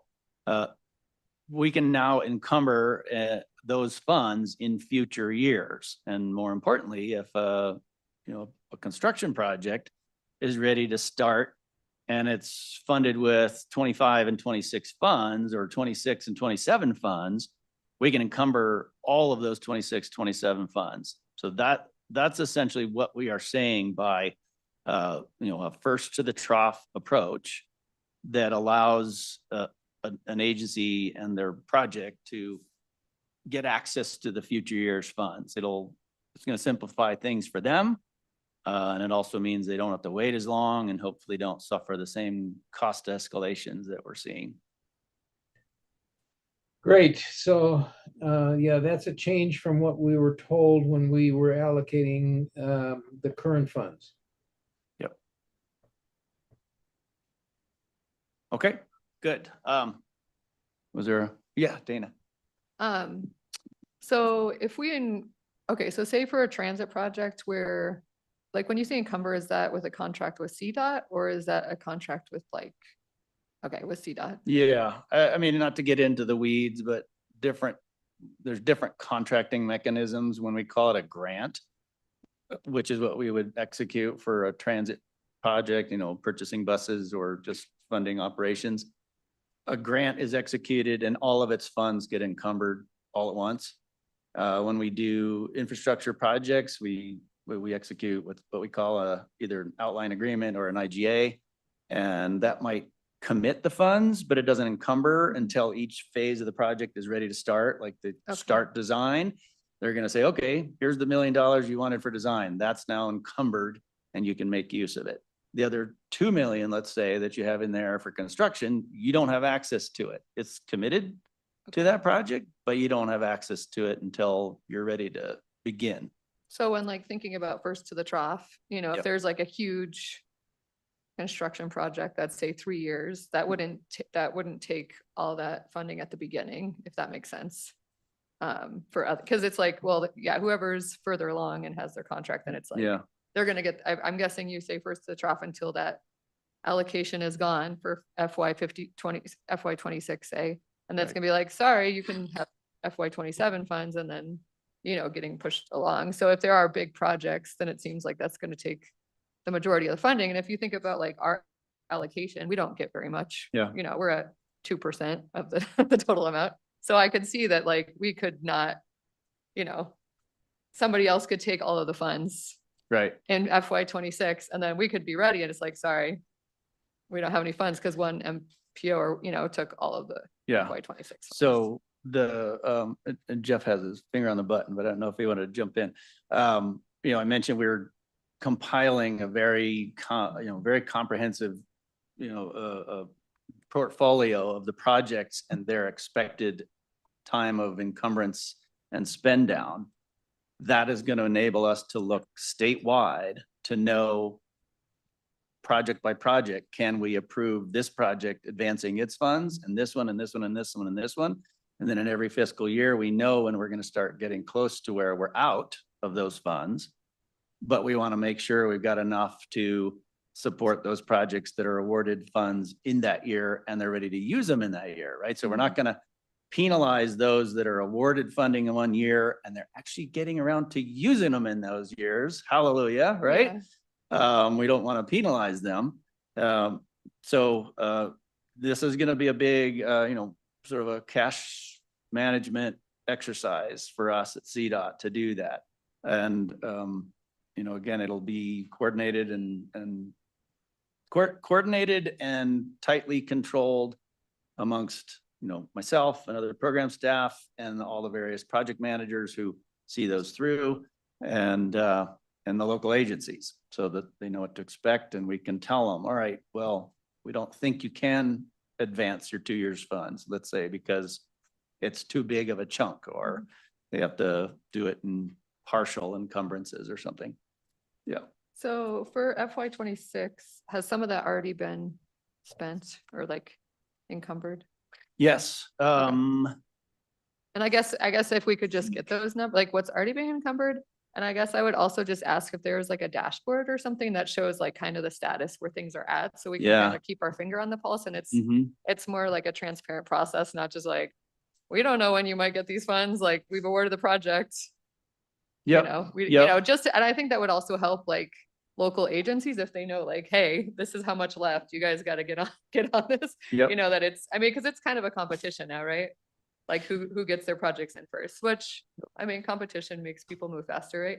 But I think it also needs to be like a transparent process so that. So if I could, Michael, Jeff and we can talk about that in terms of, instead of spreadsheets on what we can do to provide more information for you as this goes through, knowing that because of this decision that was happened, when we find out at the last TC when we announced it. So as we implement this, we can take a look at some of our dashboarding technology and see if that's helpful with some of that stuff. So you're able to see these items, not have to wait for email to bounce around for 2 days.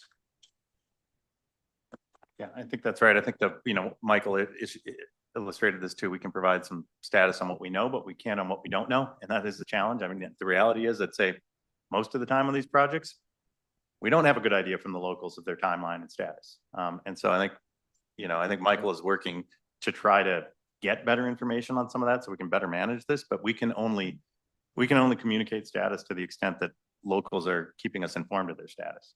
Yep. Jacob? Yeah, one last clarifying question from my team. I think you said this, I just wanted to verify kind of the process here. Is CDOT notifying the individual project managers directly? Will those folks hear directly from CDOT, or is it expected that comes through the TPRs and MPOs? Of a plan to advance some future award funds? Is that what you mean? Or even just, kind of the status of the potential impacts to, individual projects and the status of their projects? Yeah, so I think I'm trying to understand that totally. If I suppose, I think really when we make an advance of any project's future awards, I think we ultimately should be reflecting that in the tip, correct? And in that way, an MPO will certainly know, because we'll be sending you a request for an administrative change to say this project is ready to utilize its next year's funds, and we're going to get them all going this year. And I think that would ultimately communicate to you what's happening with projects and their where they are with implementation. If what you mean is, we want to see the entire plans for the different phases of a project, that would be what Dana was just alluding to, which is, how can we see our own, how can we get some view into what our awardees are doing and how ready are they? And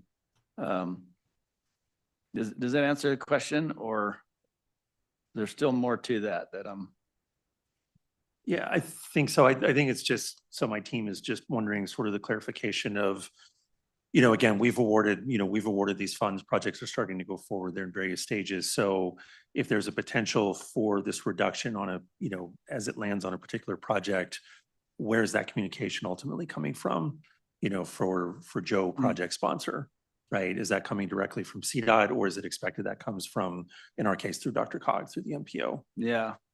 Well, as Jeff mentioned, that a lot of times is just our project managers, they should know the status, but they also don't get great communications from the awardees necessarily.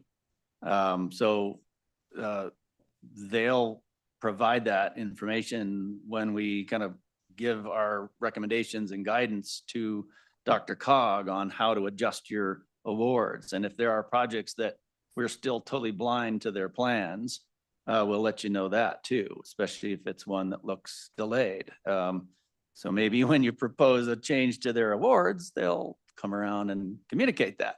So it's a little bit of both.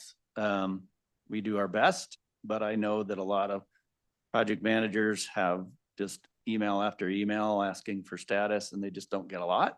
So you might need your help to push for that, and certainly make this all run better if we did have that communication. Yeah. Okay. Yes. Sorry, I've got one for you too. I've got two scenario questions for you. The first is an operational project that's been awarded 2025 funds and is under contract and is out doing operations, but hasn't yet submitted some of those activities for reimbursement. Those are 2025 funds. Should that program be stopping those operations because they're not going to be able to get reimbursed? Yeah. I think you're talking about the ultimate highest risk project adjustment, award adjustment. And what I'm kind of speaking to is that there's greater degree of impact, and the greatest impact is when you literally have shovels in the ground and the expenses have been made, but CDOT hasn't reimbursed it. And you find yourself having to consider a reduction in those. And that's really the ultimate one you want to avoid.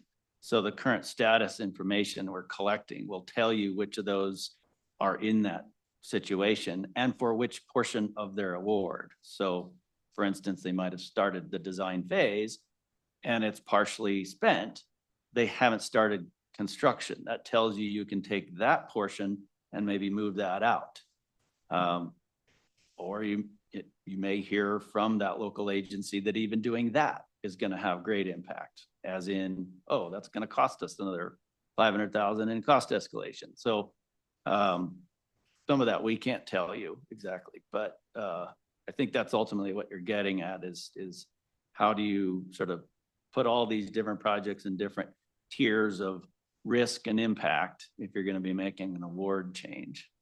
Well, yeah, from an even more practical standpoint, do we say stop work now because yeah, you might not have those dollars coming? The related question to that would be, we, like many others, have just completed a round of MMOF awards, and so our local agencies are contacting CDOT trying to get funds under contract. If they've been awarded $2025 or $2026, should they be holding off on those conversations?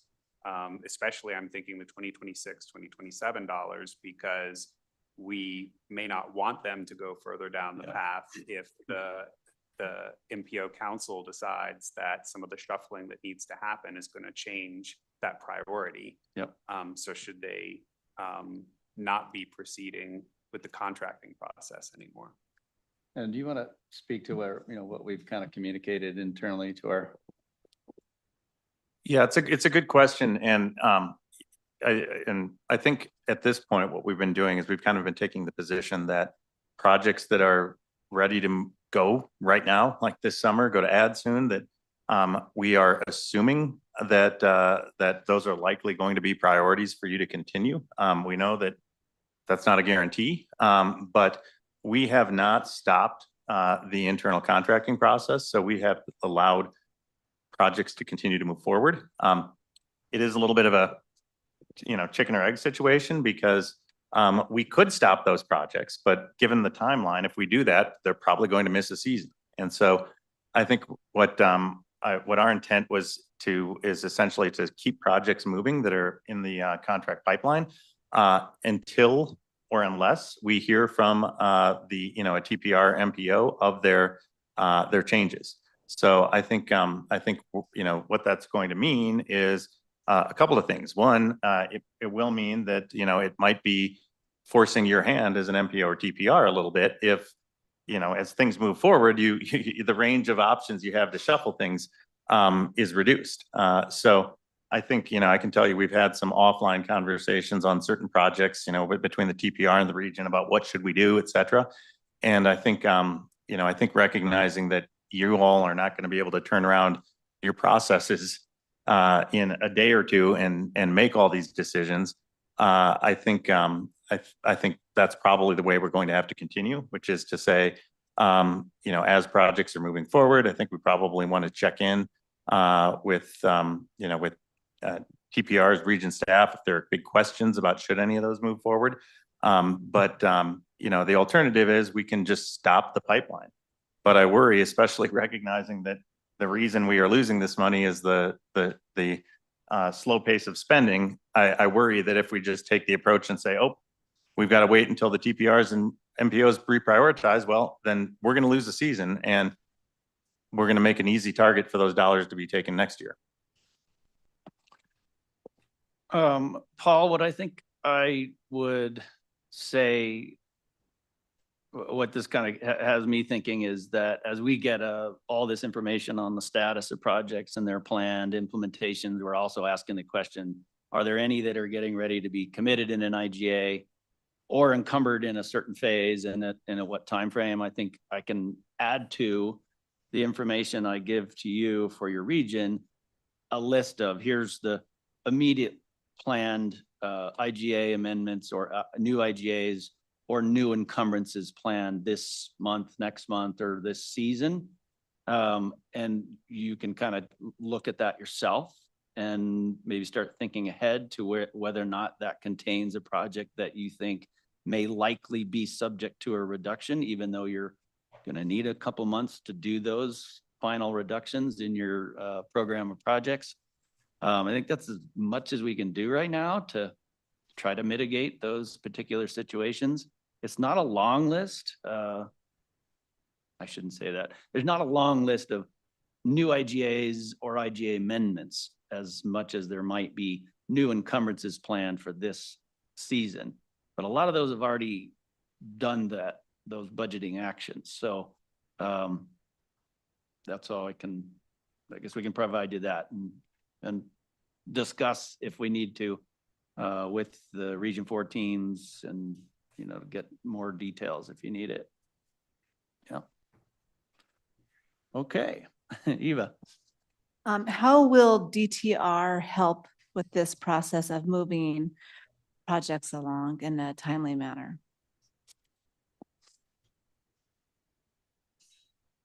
That's a tough one. So I think, I'll attempt to answer that. I think, but I think what you're probably referring to is that we know we had some challenges in the last couple of years with respect to the queue of transit projects, including MMOF. I think by and large, the issues that were associated with those delays have been mitigated. Part of that, a lot of that had to do with a lot of turnover in DTR and frankly, just a lack of staff. They have made a lot of progress in the last year, sort of building back their staff, adding staff. The contracting backlog that they had, I think, has been essentially brought current. So I do not anticipate that we're going to see the same issues with going forward that we saw in the past. I think we will be monitoring very closely. I think certainly given the heightened sensitivity to sort of spend timelines here, we want to make sure that that we're doing everything we can to support you moving these projects forward. And none of us want to contribute to creating circumstances to make this a target in the future, right? So I think that's probably what I would say. And I think I want to make sure we have great communication on all of this. I mean, to Michael's point, this is kind of messy. It's messy for you. It's messy for us. There's going to be things we have to figure out as we go. And I think one of the most critical pieces is just to make sure we have good communication between, the MPOs and TPRs and the regions and Michael and my staff. And certainly if we are having delays, snags at certain points in the process, I want to make sure we see those things elevated so we can work to address those and not be in a situation where we're sort of unwittingly finding that we're far behind. Thanks for that, Jeff.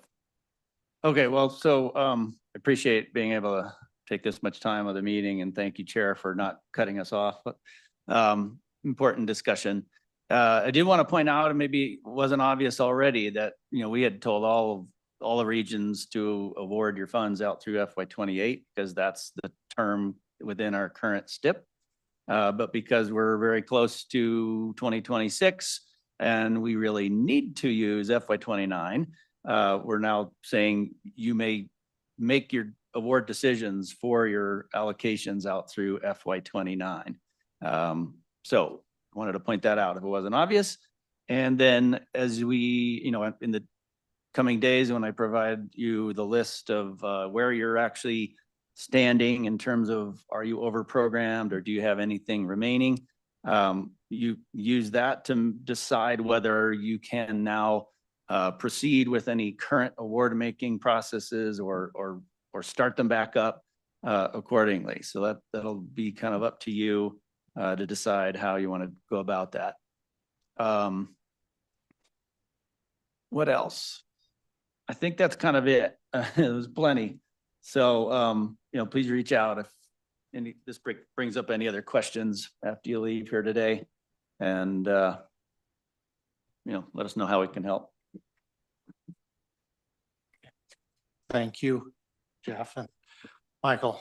It's a lot of work to get all that pulled together and try to figure out a plan to address it. So thank you. Yeah. All right. Up next is our revitalizing Main Streets. Darius and Mason. Thank you, Mr. Chair.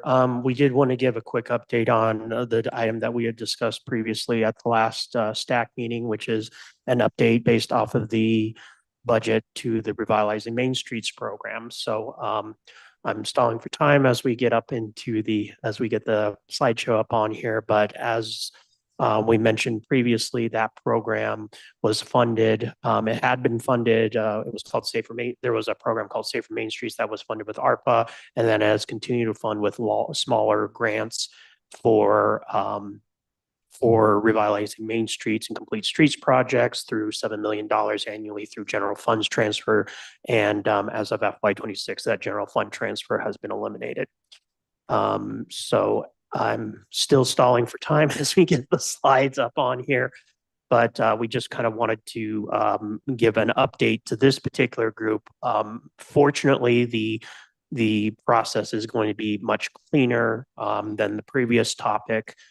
But that program is probably going to be on an indefinite pause as we kind of go through that. The good news is that current projects are not being affected. So that's the good news for locals who have projects on there. Of course, the unfortunate news is that probably after, I believe it is April 30th, which was yesterday, we'll be no longer accepting applications for those projects, and we'll go forward on there. So thank you. Let's go to the next slide. I do have Nasa Birmingham and Morgan Olson, who are the program managers, to answer specific questions if they either come up. But just as a quick history, this started off with during the pandemic and has expanded out from there with some of the smaller grants, and has given out quite a bit of funds. So it's unfortunate to see this be on pause for the foreseeable future. Next slide, please. This is just kind of similar to the projects that have been awarded throughout the state. So a good mix of awards through communities throughout the state. Next slide. And some examples of some of these projects. So if we could go to the next slide, please, in the interest of time. So yeah, this is just kind of on here. Same type of message on here. We're pausing that because there is no future funding for this program. So we do want to let that know. But if folks are asking about what about my current project that actually has an award, that will not be affected. So usually those are smaller awards, $250,000 or less. It's not usually infrastructure projects. So there's not as as big of a process with that. So any of those projects that have been awarded in past award cycles, those will continue. We just will not be accepting any further applications at this time. Next slide. I mentioned the April 30th deadline, and we'll get information out on this soon, so that way it can help with some of the confusion. But if you do get answer or questions about that, note that the projects that are currently ongoing and have already been awarded, those can stay whole. There's no need to do anything. We'll move forward on that. I think there was a last call that happened in April, so we'll award the remaining funds from that program, and then we'll put it on pause for the foreseeable future. I think that's about it. They do have a website directly to the program staff on there, but happy to take any questions from members of STAC.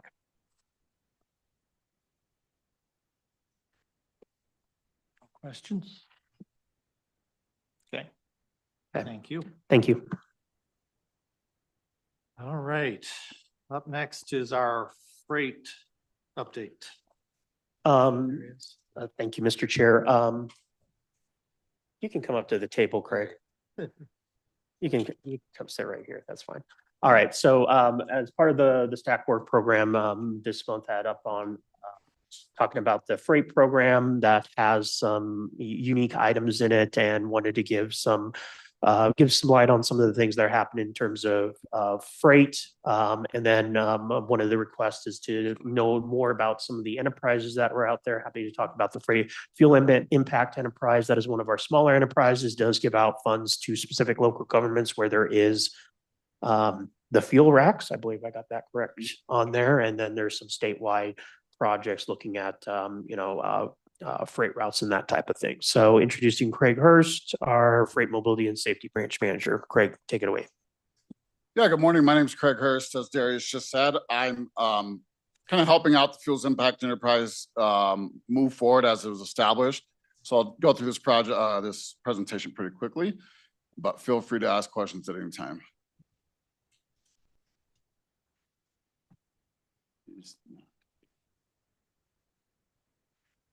All right, to go back to the history, oh.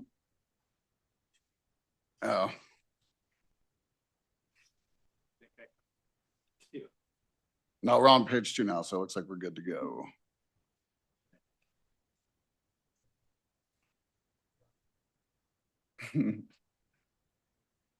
All right, so Senate Bill 23-280 was signed into law June 6, 2023, and it established the enterprise that we're talking about.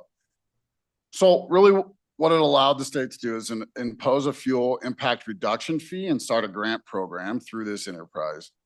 There was other aspects of the bill, as pointed out in this next bullet point. There's a petroleum storage tank fund that's been in place for more than 2 decades, I believe. And what that really does is allows a fund to do cleanup of abandoned but underground storage tanks, petroleum storage tanks, to make sure that there's no environmental impacts longstanding. So it allows the state to have a bank to go do that in those situations. That really has almost nothing to do with what we're talking about, but it was in the bill, so we're just highlighting that so so everybody knows that this wasn't the only thing. Next slide, please, or maybe I can do it. We'll see. There we go. Oh, that's 4.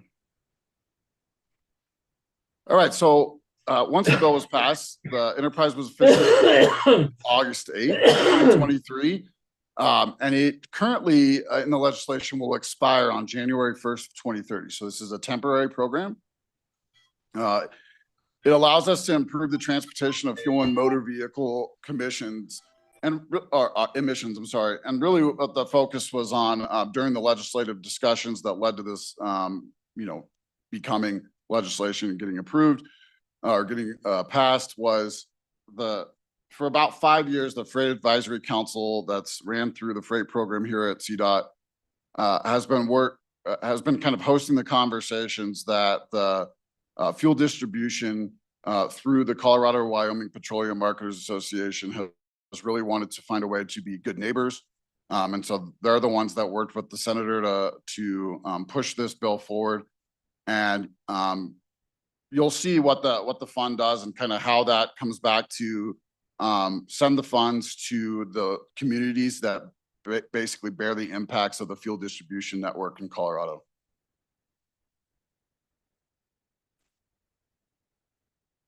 All right, so what's the fuel impact reduction fee?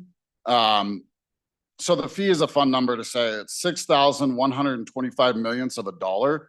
And that was the maximum fee that was allowed in the legislation, and the Fuels Impact Enterprise Board did adopt that maximum fee.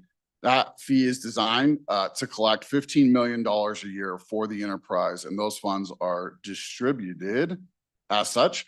So the $15 million is collected. The first $10 million goes to the 5 specific local governments that were called out in the legislation, and there's good reason for those. And the additional $5 million behind that comes back to the state for freight projects. And we're going to talk about that here in just a moment. All right, so how did the legislation lay out this funding? You can see the bullet points there describe how the $10 million to be allocated. So Adams County distributes 84% of the state's fuel supply. That was actually broken into 2 parts in the legislation. 64% of the money is going to Adams County for their 7 locations, or they have 6 locations, sorry, that they're being funded here for. Those are the load racks, mostly in the area of Commerce City and unincorporated Adams County in that part. Near Suncor, there's 4, and there's 2 more north of there. And then there's 1 location in the city of Aurora, which is also in Adams County.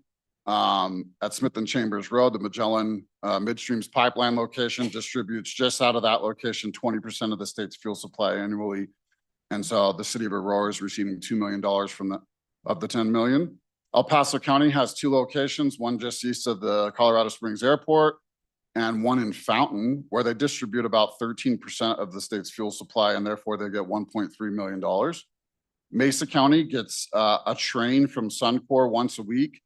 And they have a fuel rack out there that does 2.4% of the state's fuel supply annually, and therefore they get $240,000. Otero County gets 60,000 because they have one facility in La Junta that distributes 0.6% of the state's fuel supply. So the correlating amounts are just based off of your average amount of fuel supply that is distributed out of each location or each local municipality on an annual basis. And so that's how that first 10 million is broken down. The Fuels Impact Enterprise is nearly completed with all of the IGAs, the intergovernmental agreements that will allow us to send the funding to these local municipalities, and then they have the ability to deliver projects that fit inside of what the rest of the legislative parameters are on the money. So the Fuels Impact Grant Program also will send $5 million to the state, and we'll take that to the Fuels Impact Enterprise Board for approval on how to spend those funds. Those funds can be spent on commercial freight corridors. We can work on state government projects related to emergency response, state government projects related to environmental mitigation, and support projects related to the transportation of fuel within the state on a route for the transportation of hazardous materials. So I'm not sure if everybody's aware of this, but we have a large kind of in-depth network of hazardous material routes statewide. Some of those allow all types of hazmat, including nuclear, which we do transport. There's a lot of nuclear transport loads that travel through the state every year. Those are inspected at the state line by State Patrol. And most of them, I would say 99% of them, ultimately end up in New Mexico as they're likely spent fuel rods from nuclear plants around the country. So really the idea of this $5 million that's going to come back to CDOT will be to work on projects that meet these 4 guidelines. We are constantly working with my team's constantly working with the regions on identifying priorities for freight projects on freight routes, and we'll continue to do so for this source of funding as well. Craig, let me just make a tiny bit of a correction. So the enterprise can decide on which projects that can help with any of these business purposes on the enterprise, and the board of directors can dedicate that $5 million that it receives annually. Just note, back a couple of other slides, the enterprise can only collect $15 million, with the 10 million going to the local entities that we've already mentioned, and the $5 million board directed funds, and they can identify projects that are on those routes, or be able to do with specific working with partners that are doing with those projects. So, but go ahead. Thank you. Hey, sorry, 2 quick questions on your previous slide before we go forward. First is the commercial freight corridors. Are those the corridors as defined under federal law, the freight corridors, or is that a different designation? We do have a federal, much less robust federal freight corridors that really revolve around the interstates. The state freight corridor map involves all U.S. highways as well as many major state freight routes as well. And so I'm happy to share that information with anybody. It's pretty public information. We have it in all of our GIS platforms as well. Okay. And then last question is to your point, and to your point, Darius, the activities on this slide after the first 10 million that's allocated directly out, the remaining 5 million, is this controlled and expended by CDOT for these activities, or can a portion of these 5 million, can it get passed down to local governments or other sponsors to work on these activities? That is up to the board of directors. Okay. All right, so because this program started in 2023 and we were working through the IGA process, we are nearly done collecting our second year of this funding, and we'll be distributing the FY24 funds this month in May to the local governments. And then the second, or the FY25 funds, will be distributed to the local governments before October of this year. So they will be getting both of their allocated funds from each fiscal year in this calendar year, now that we've completed all of the kind of setup and pre-work that was necessary. All right, so next steps, we're kind of, like, as I said, kind of in final review of all of the IGAs. We've had kickoff meetings with every county. We've worked with the regions to identify potential freight projects to be further in the future to be presented to the Fuels Impact Enterprise Board. And right now, we plan to do some of that at the May Fuels Impact Enterprise Board meeting. And then again, the FY 25 or 24 and 25 funds will be distributed to these local governments in this calendar year. And they'll begin to start their program.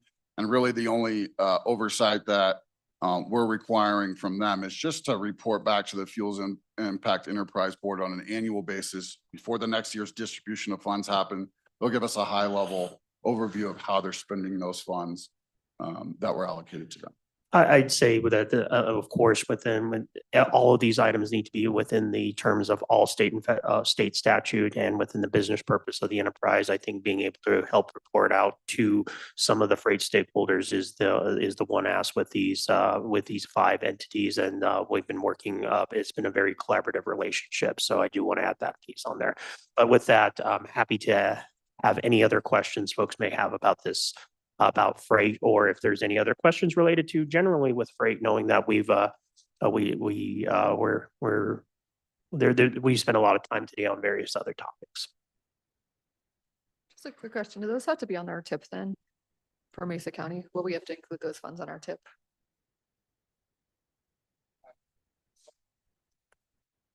There's why don't we find an answer and then we'll get back to you on that, because I want to say I don't know because they are state funds, but so we'll get an answer back to you on that particular piece, and then same with Dr. Cog and Pike speak as well.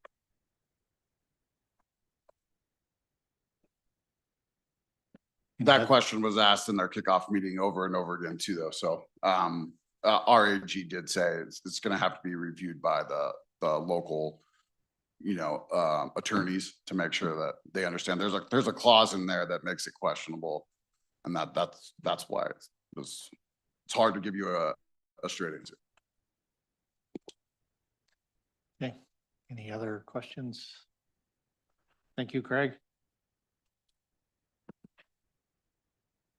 All right, we're almost caught back up on time. So up next is Policy Directive 1905. I believe he's also adding a 1603 review. Yes. So as part of these pieces, when we're given a quick review on some of the potential policy directives that might be going forward to the commission for consideration, I will note that these 2 today are just cleanup and mainly for accessibility, and because some of them have review pieces on here. So Michael, if you mind putting up the one I sent this morning, and I apologize, Chair, I said it was 1603 is 1606. This one is the policy regarding the linear referencing system. Very minor changes to it, but we'll show you those on here as soon as we get them up. It's very strikeout and cleanup language, and that will be on the consent agenda for TC tomorrow. I'm sorry, in a couple weeks. The other one is 1905, which is the policy regarding the risk and resiliency program that's been in place for a few years now. Again, this is cleanup language. Thank you. I'll stop right there. These are the changes to 1606. Word change there, as you're able to see regarding the linear referencing system. Intro. And as we move in, a change to a definition, which I believe is global positioning system, removing the fiscal impact. There is no fiscal impact regarding this, and so that's what the commission will be approving in this policy directive. So before I go into 1905, any questions on this, any or anything that we can clarify? Okay. Thank you, Michael. That's it for that one. Let's bring up the 1905 stuff. And while we're doing that, as I mentioned, it's very similar. It's cleaning up. It's making sure that's in the accessible format that we've had for previous policy directives. All of our policy directives are designed to be reviewed usually after a period of time. I believe it's 5 years. So it is just some cleanup language and correction of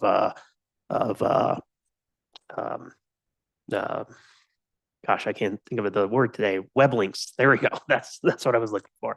So I do have William Johnson here, who can help, with, some of these items. Why don't we go ahead and go to the next slide? So, again, technical edit to the name and program contact. Claire Martini is the program contact. The previous program contact, retired a couple of years ago. So that's the change on that. This PD was adopted in November of 2018, and builds upon the risk and resiliency program efforts and lays out that. But overall, there's no substantial changes to the actual policy itself, and it will be on the consent agenda. So if we could go to the next slide, please. Oh, I'm not paying attention. I apologize. If folks want to know more about risk and resiliency and that program, there is a recently approved risk resiliency improvement plan that was submitted to FHWA and was passed. I believe it was January. Thank you. And that's available online if folks would like to take a look at that taking a look at that in terms of how it affects transportation systems and those processes. This is the risk management process at a very high level in terms of identifying how the program works. And that's basically it. So again, a very minor edits on there. So it is technically an action item. You're able to make a recommendation whether STAC believes it should be something that the TC would like to adopt these changes or not. So with that, any questions on any of these? But otherwise, that's it, Mr. Chair. Thank you. Oh, yes. Would entertain a motion to recommend approval of the policy directives that we reviewed. These are the policy directives that are track changed in our packet, correct? Is that what you're asking? Correct. The 1905 is 1603. We found out earlier this week. That's why it is in the packet. But this, if you want, we are happy to send out the track changes in the new one. But that one is going to be going to go to the consent agenda for TC in May as well. Then I would make a motion to approve the recommendation to the TC with the track changes in our packet and the one presented today. Is there a second? I'll second that. Okay. Been moved and seconded. Is there any further discussion or comments? Seeing none, all those in favor of recommending approval of the policy directive changes, say aye. Aye. Opposed? Okay, motion carries. So I will not be going to commission this month. I'll be not available, so Holly will be recommending those. So. All right, any other business? Eva. I have one question. If there was any updates about the carbon reduction funds. I know I had paused allocation on, I think it's 25 through 29. I'm just wondering if you guys have any updates or any sort of. Is it the formula funds or the grants? I don't know the specific answer, but is it a particular grant or the formula funds? It's a formula. The formula funds. This might have been a good question for Jeff, but he left. But I can if you want to send me a note, I'm happy to forward that up. Okay, thanks. All right, any other business?